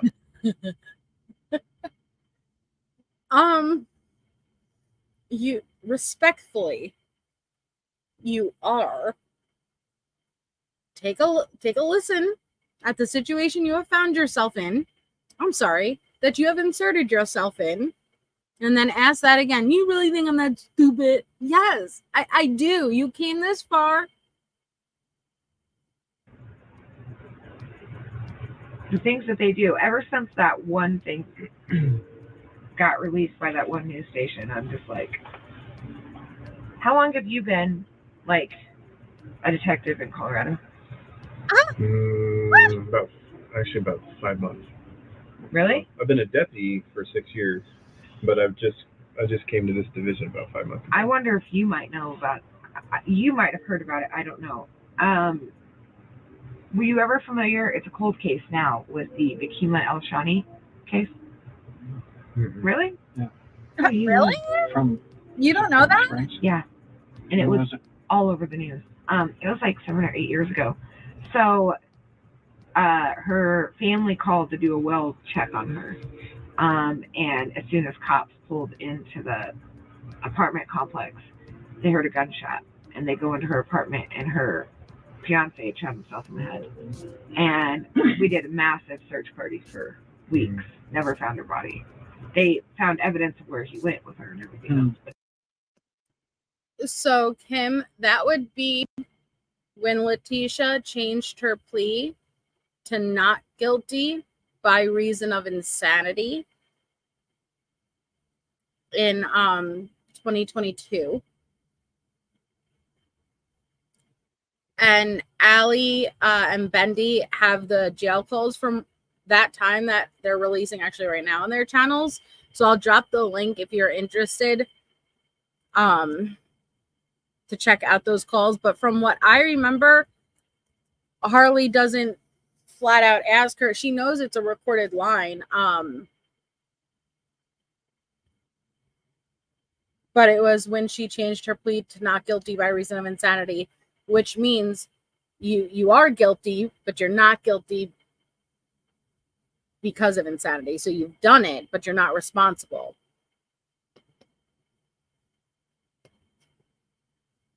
But never found her body. But she was a cold case here. And when that was going on, she was one of my best friends. Chris R., you could get Jubies, I think they're called. I just got them for my daughter. Right on Amazon, and they're like $45.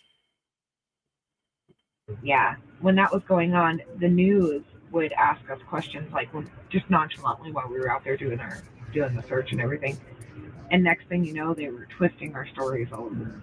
And like ever since then, I'm just not a news person. I don't trust anybody. Okay, I don't trust Nicole. social media. I don't trust anything. I just don't. Yeah. Especially something like this when there's a missing kid.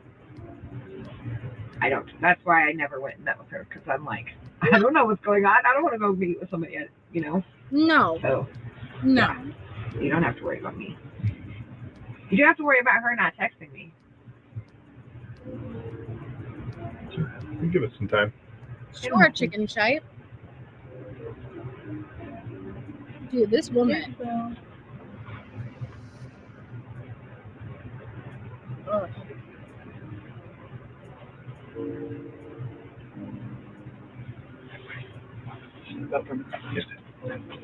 you're not.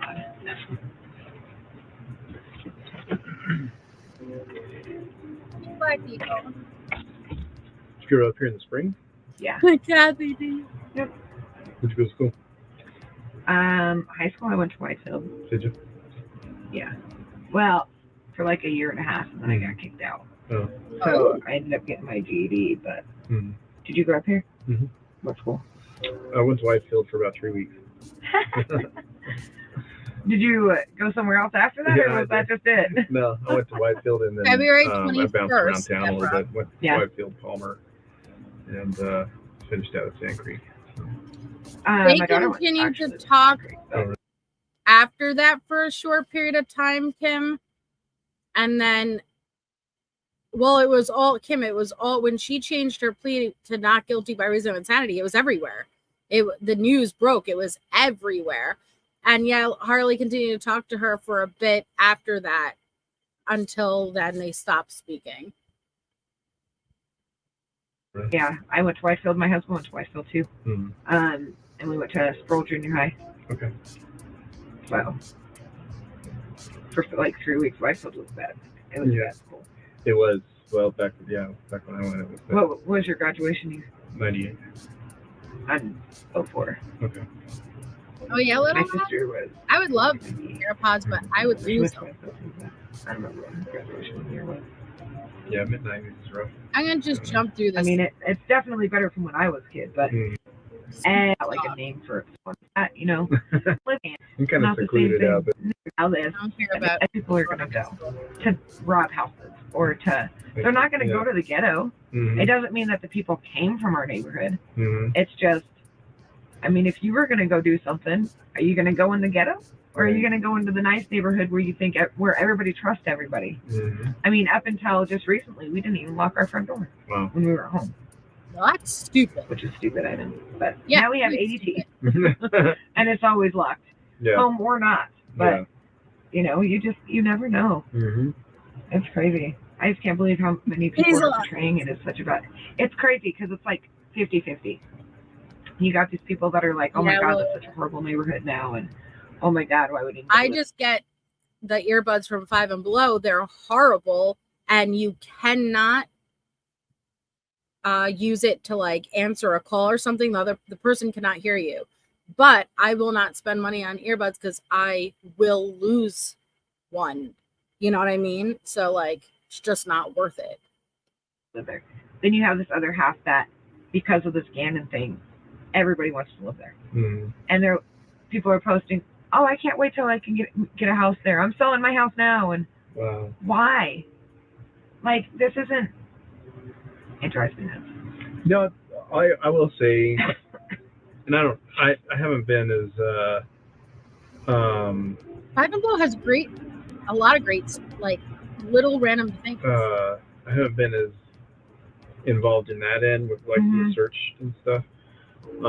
Exactly. But it seems to me like you telling your story about being involved in like, the neighborhood came out and helped look, and it just seems like the outpouring of support from the neighborhood itself. It's been really awesome. You guys are we're an incredible neighborhood. I mean, everybody killed on his motorcycle out there. It was a single night dinner without back, like for every class. Just want to hear about not everybody. Groups where you can for the kids. Everything is like kid oriented. About you know what I mean. But aside from the few people here and there, you hear about Gannon about new family, but they've called their house 5 times, and so. But aside from the few people here and there, it's just. I mean, it's great. I get annoyed because a lot of people I feel are try to use situations like this to boost businesses and to get some projection much. Me too, Kim Trout. Is that projection much? You mean like you, who just also openly admitted to like, I'm not gonna say anything negative about being out searching in prior cases. That's amazing. But if you get this close into cases to where you're talking on the news all the time, yeah. Situations like this to boost businesses and to get some Oh, fame. con artists. I guess you could say. Oh, So we've got Boise, certain ones quiet. that have had the news station at their house 5 times, and they're advertising their business because the proceeds are going to the family, when really only $100 of the proceeds went to the family, but they've called the news themselves, 4 different news stations. Mm-hmm. And during their news, you know, all the questions, you hear about Gannon about this much. Yeah. And then you hear about their business about this much. Mm-hmm. And I'm like, right, Mealy? This is an 11-year-old boy. Nobody cares about your damn cakes. Right. I mean, shut up. You know, so there are some that I feel probably won't be as included in neighborhood things after this. Sure. But yeah. Were you making sure it was the right room? Got a little scared there? Make sure you weren't on the phone. I'm pretty sure. That's so. I would have screamed for you. Nothing yet. I know, which is weird. She usually writes me back by now, but there has been a few times that it's gone about an hour or 2 before I've gotten a response. And it's crazy because you'll see, I will blow her up. Like, if she doesn't respond, I start coming up with more and more things to say to her. What? Wait a second. Miss Ma'am, you are contradicting what you said originally. How you would make up excuses to not have to answer her because it made you nervous, right? And you didn't know what to do. Now, as you would see, I would blow her up when she hasn't answered in the past. Why? Why would you need to blow Leticia up if it wasn't regarding this situation? It is weird. On a regular basis, so anything I do right now is not gonna. On a regular basis, I will blow her up. Like, if she doesn't respond, I start coming up with more and more things to say to her on a regular basis. So anything I do right now is not gonna throw her off. Yeah, it won't throw her off. Oh, Megsy, that is totally fine. We've definitely missed you, Megsy, but please don't apologize. We understand. You're missing the shit show though with Nicole Mobley. She will just piss you off, okay? we needed the other direction after Landon last night. It was hard, but this is just pissing me off because now she's openly admitting to blowing Leticia up on a regular basis. Does that sound like someone who I got myself involved and I don't, No, she wanted communication with Leticia. She very much enjoyed being involved in this. Oh, no, diving out.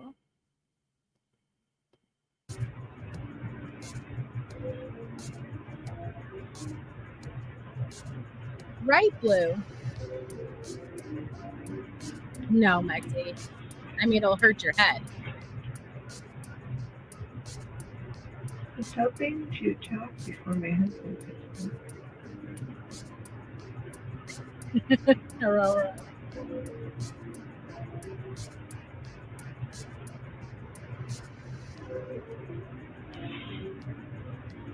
Actually, we're doing that over this one.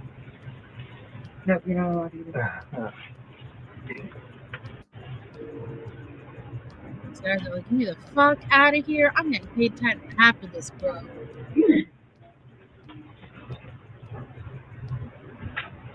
That's true, Callie Mix.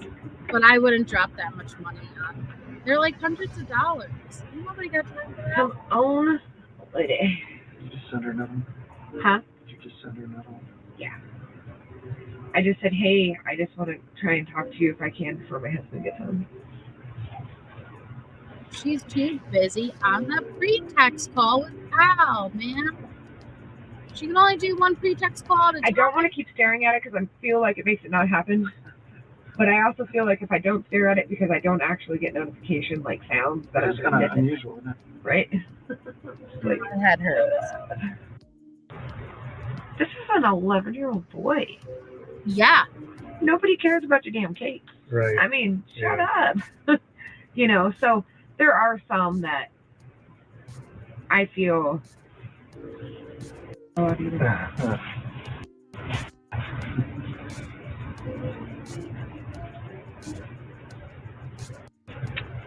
Like the double-sided beer? I've ever seen a setup like that. Maybe. Really? Mm. Sometimes we'll play the drums, sometimes we'll play the bass. Wow. Or... I don't think so, caffeinated slug. All right, I love you. Bye. We have a couple of things that we can do moving forward. Okay. So,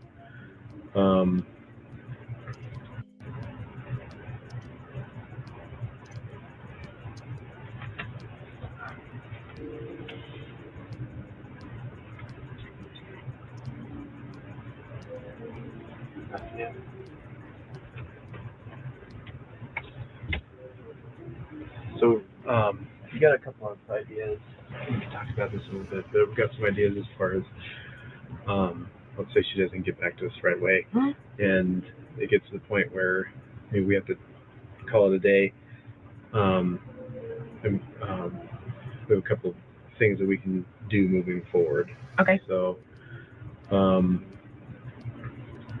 one thing that we can do is if she calls you, if you have like another phone nearby that has like the recorder. Yeah, voice recorder.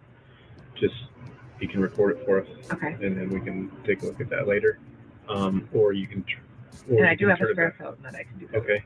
Or you can turn it back to text. Okay. And just say, hey, listen, I can't talk on the phone right now, but can you text me, or can we text about this, or whatever? Okay. And then we can take a look at that. So let me ask you. I'll show you Nicole Mobley's victim impact statement from trial once this is done. It's very short. I won't say it's sweet, but it's very short. So I'll show it to you when this ends. If we do it that way, and she mentions anything about meeting, do I go for that?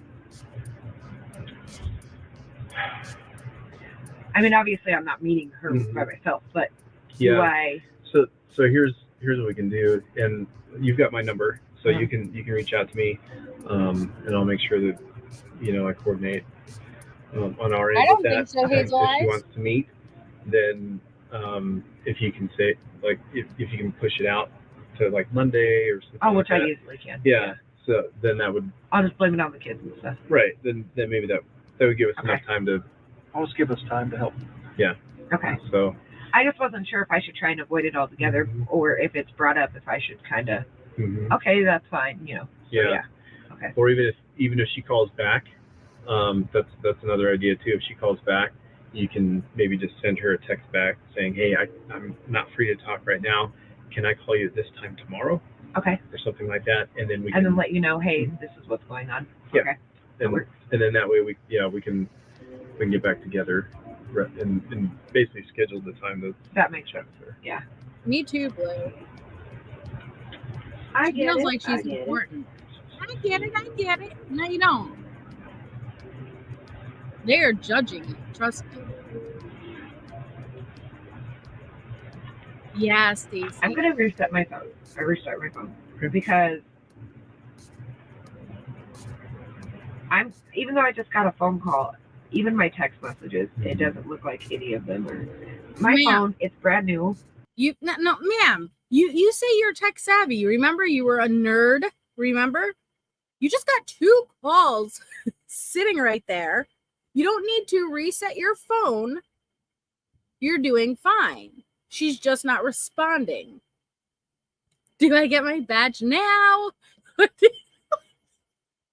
how she's acting, though. So, do I get my badge now, or do you guys mail it to me? She doesn't want to leave. No, she's loving this. But for some reason, my service is not really great. And just the way that, even my ads and stuff aren't playing, I just want to make sure that it's not something to do with... Bitch, just reset it. On a tower. Yeah, my phone does that sometimes. I mean, especially living in Lorson Ranch, we have 1 tower out there, so there's no service out there. And I feel like everywhere I go now, my phone only, it's has to kind of kick into this mode sometimes. It's so dumb. Yeah. I tell my husband that all the time, and he's like, babe, that's not how phones work. I'm like, I bet you it is. I believe it. My God. Phones and, most electronic devices do need a reboot. Oh, yeah. Every so often, and at least a lot of people recommend once a day. And I saw that they put this client thing on here. Should I leave that on here for now in case you guys need to do anything again? Okay. Yeah. Yeah, and then I don't know if you'll automatically log back into our Wi-Fi, so if you want to connect to that may help you too. It's really bad when you She can't wants to be here. And it's right there.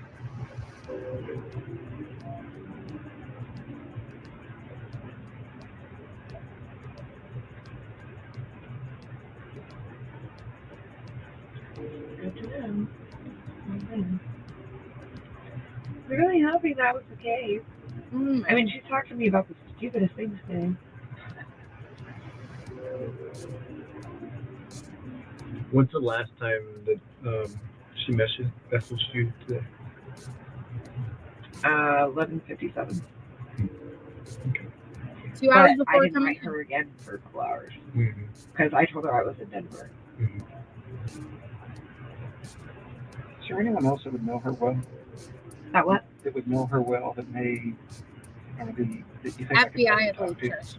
in the neighborhood, or do you have any sort of? I'm trying to think of anybody that she actually hung out with at the time. She does speak with I know she Nicole was friends again. with I'll this show one. you. I'd have to look up her name, but I don't think I would trust you. I mean, I don't know that you guys would trust anything.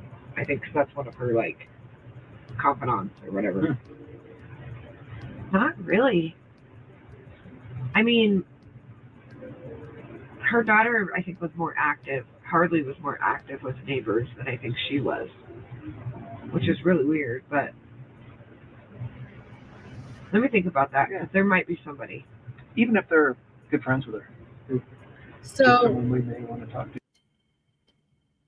the next day, February 22nd, after this interview, they contacted Nicole via text message to find out if she was able to schedule a time to conduct a pretext phone call with Leticia, right?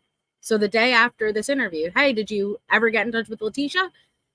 Nicole indicated that Leticia told her she was pregnant and that Nicole was the only person who she trusted to keep that information. Nicole stated Leticia wanted to wait a few days to make sure that Nicole did not leak the details of Leticia's pregnancy on social media, which would then prove her trustworthiness and allow them to move forward with developing a plan for creating a false police report. Nicole said she would update me with any new developments. So I already showed you guys the social media posts, and Leticia already put it out there. She was pregnant. But in her mind, she's like, all right, Nicole, I'm telling you this very secret info. I am pregnant, and I'm going to give you 3 days. And if in the next 3 days it doesn't leak, I'll trust you. I'll trust you enough to make this false police report. Bitch, if you're telling her it's a setup and that you just need a few days and then you'll trust her, no shit, she ain't going to do it. But that's the way Leticia's mind works.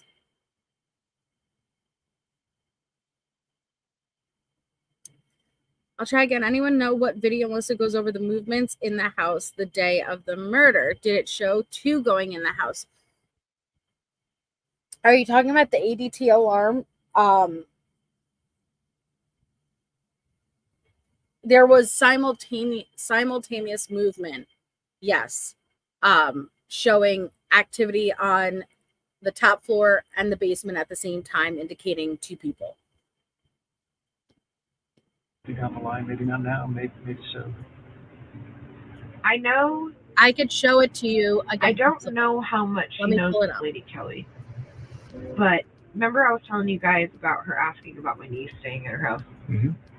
I think Kelly called in a tip to you guys too, because she was asking Kelly to ask all kinds of people in the neighborhood to come and house sit at her house at random times when Al was. Oh, we are KPM. We are. I'll go through my messages and see if it sounded like it was because they actually know each other and it was her asking her as a friend, or if it's just because Kelly knows a lot of people in the neighborhood and she just thought she would have an answer. Mm-hmm. Does that make sense? Yeah, sure. Let me look at that really quick and see how she worded that. We're gonna go through. I'll think about it. All of the best. I remember. I know that she's got a couple friends in the neighborhood. It's just trying to remember who they are. There's so much going on in that neighborhood right now that everything is crazy. Let's see.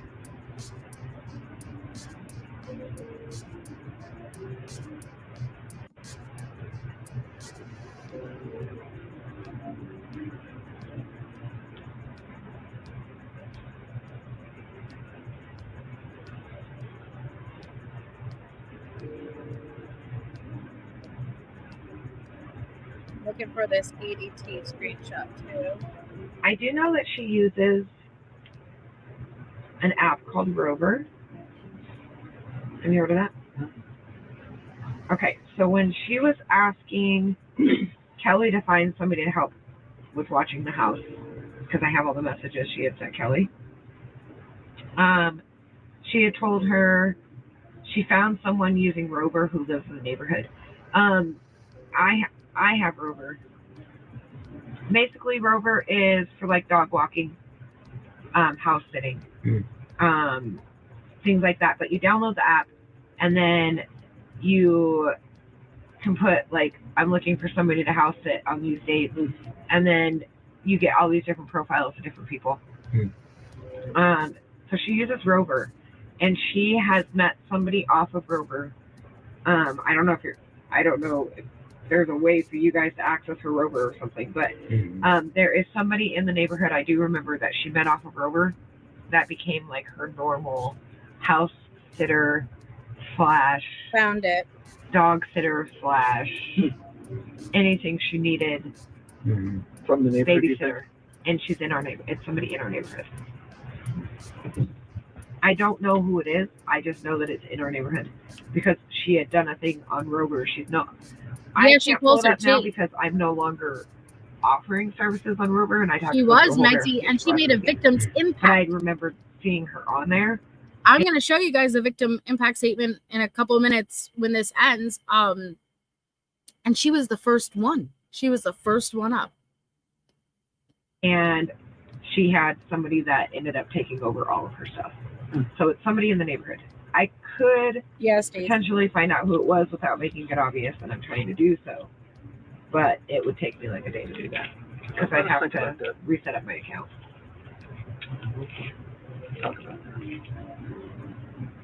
I just don't remember hearing about her really having any friends aside from the ones that are on her support group.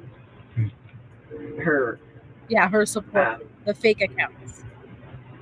T support group and her, which by the way she admined on her own at one point and made fake accounts on. Yep, Kate and Marie. And she has another one too.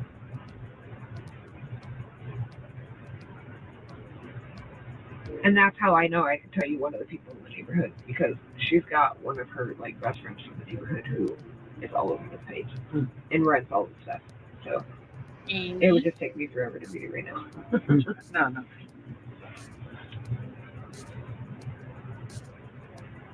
You know that they are over her because they're not asking any questions. Yeah, Natasha. They're trying to call Dog the bounty hunter in. Really? I'm not even lying. They're trying to People go have Dog called the bounty him hunter. and Bobby Brown, a freaking bondsman, to get them to start doing stuff. Like what?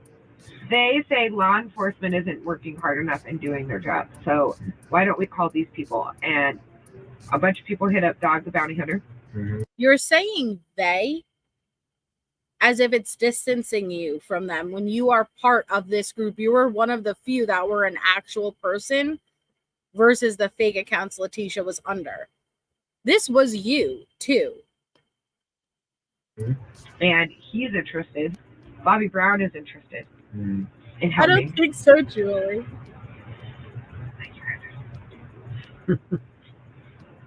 I just sit back and watch these things because, you know. See, and Jane, remember I was telling you guys, I kind of told Jane, I didn't tell her what was going on, but I told her I needed information on how to get a hold of somebody. I I know that she's really close with Landon and them. I need to figure out how to handle that situation. Because she did know that I was contacting you guys, but now she's been blowing me up all day. Asking me, did you talk to them? She's like, let me know how it goes, and if you do want to talk, let me know. She's like, I'm tight-lipped. I'd like for you to come over and talk with me. And then she just wrote me again, did they talk to you? I know I shouldn't have told anybody I was talking to you guys, but I didn't have any way to get a hold of you guys. So I'm just trying to think of the best way to... Could I do something as simple as I talked to them and it wasn't really credible, so we just kind of left it at that? What? Or something? Sure. And she's the one, if I remember right, is she the one that you reached out to try and get a hold of one of law enforcement? Yeah, because she's the one that holds all the events in the neighborhood, and she's the one who So now she says she's something. Yeah. And what I mean by that is, so she didn't know the family, but then she started setting up all these events like the candle vigil and the search parties. So now she's close to Landon and the family. And now she's telling me that she wants me to come over so she can tell me her position and what's going on. And she says things like, I personally cannot have any involvement with this case, but I can better explain that to you later. It's because of my position in it. So she's trying to make it sound like she's some kind of role in the I don't know. Why do you think? What's your thoughts on why they think you came over here, or we're coming over, or we're trying to get a contact? What do you think their perception is? Raping them up? I don't know, and I think that's what's bothering them. Okay. Because I very clearly said I cannot discuss this information with anybody aside from law enforcement. Okay, so they think you have information too. I did say, I said I will let you know. Because I didn't want them to be like, oh my god, she knows where Gannon is. I did tell her. I said I need to speak with law enforcement. I will let you know. I don't know anything about Gannon's location. I have no sightings or anything else, but it is extremely important to the case. See? Or it could be extremely important to the case. See? She So just wanted to be involved. But I made sure it was known that it's not anything to do with Gannon or anything. And I know I shouldn't have done that, but I was trying so hard to reach somebody and I just couldn't. Yeah. So you reached everyone else. Just came up with is fine. I mean, you're just from our interaction with you this afternoon. I mean, you've got a pretty level head on your shoulders, and you obviously do a good job of thinking through your decisions. Attention, Lexi. Boredom. Nothing seems to be happening, and I just wanted to go over there and, tell them what I knew about that search that night again, and try to get some information, something like that. And it really didn't go anywhere. Yeah. See, and my biggest thing with her is she's so close to Landon and them that when she was begging me to give her the info, the only thing I could think of is if I even gave her an inch of it, then Landon and them are told it, and then they say something to T, and that's all certainly back to me. It should be. You tried your best to do something, and nothing really happened. That's why you don't say shit. Yeah. I tried my hardest to help, and and he was even saying, "I'm just frustrated at this point. I don't feel like anything's happening." It kind of blew me off. Yeah, it kind of blew me off. There wasn't anything relevant after all. That works. So, well, listen, I think we're gonna call it a night. Okay. So, and I will. So I think the best idea moving forward is probably. If she tries to call you, let's try that first. Text her back, say, hey, I'm not in a place to talk right now. I'd love to though. Does tomorrow this time work? I can get away from my husband or whatever. Yeah, just had a fight, whatever you want to say. And I did tell her at the beginning of this, I was like, I don't, because she's like, I want to trust you. I can't talk to anybody. And I said, I won't even talk to my husband. Yeah. So that's a perfect idea. Hey, my husband's home. Let's do this tomorrow. I know he'll be at work, blah, blah, blah. Perfect. And then I'll reach out to you? Yep. Okay. You can call me directly, and then I'll get a hold of my supervisors. And if for some reason you don't answer, I can text you. God. Okay. Yep. Just because then I'll get anxious. Yeah. No. Oh my God, you're already anxious. She's not answering. Please answer me right now. Yep. I didn't sleep for an entire night. She's like, please answer me right now so I don't have to leave. Messages came in because I was so worried about what to do with it. So no, you're good. I know that sounds dumb, but I'm just one of those. I over worry. So dude, get up. Leave. It's okay to respond to her if she's texting you and you say, you know, I thought about what you did or your position, and you know, I'm hurting right now, and really, but I'd like to talk to you. So I mean, it's okay. Well, now that you guys know, now I feel safe doing it. Good. But when I was kind of going along with it before, I'm like, oh my God. You are full on going. The FBI is watching her phone. They're seeing this. Every time somebody knocks on my door, it's going to be them coming to get me because they think I'm about to do some kind of scandal in this or something. If only. And I honestly wasn't trying to do that, but it's the only way I could get her to talk. Sure. No. And I mean, I know I'm not a detective, but she was talking, and I'm like, if she's going to say something, maybe I can know something. Yeah. My God, right there. So I appreciate it. I honestly did feel like I was going to be in some trouble because of the fake account and because of people do fake accounts. Don't sweat that. I really was like, that's why when I talked to you on the phone, I said, I'm going to be honest with you about something. Yeah. Because I was like, I don't know if I can get in trouble. And I don't ever want to get in trouble for what I do. Sure. So I'm a mom of 5. I can't afford to get a phone. Sure. Maggie, thank you. My kids, I'll tell you what. CQ busted herself out. Right. And he's only stepdad, so that makes it worse.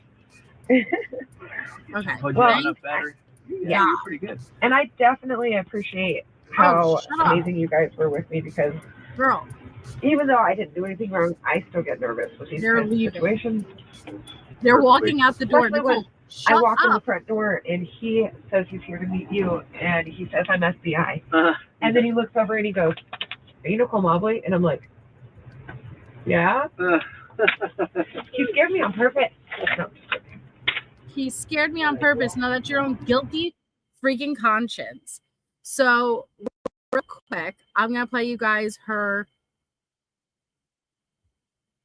victim impact statement. She was the first one up. It's very short.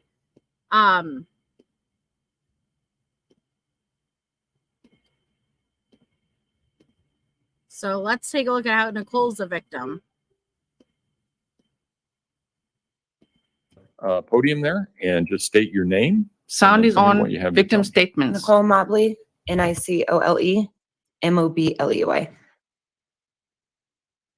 I just want to initially thank you for everything that you've done through all of this, as well as the prosecution. This has been well over 3 years of a family, as well as hundreds or thousands of us who have gone through a lot. It's been hard. It's been heartbreaking. And to finally see some kind of justice, especially for his family, is incredible. And I just want to thank everybody for everything that you guys have done. All right. Thank you, ma'am. Thank you. That wasn't a victim. Like, that wasn't your place to say thank you. Sorry. Like, not to sound wrong. There was a better time and place to do that, not for victim impact statements, in my opinion.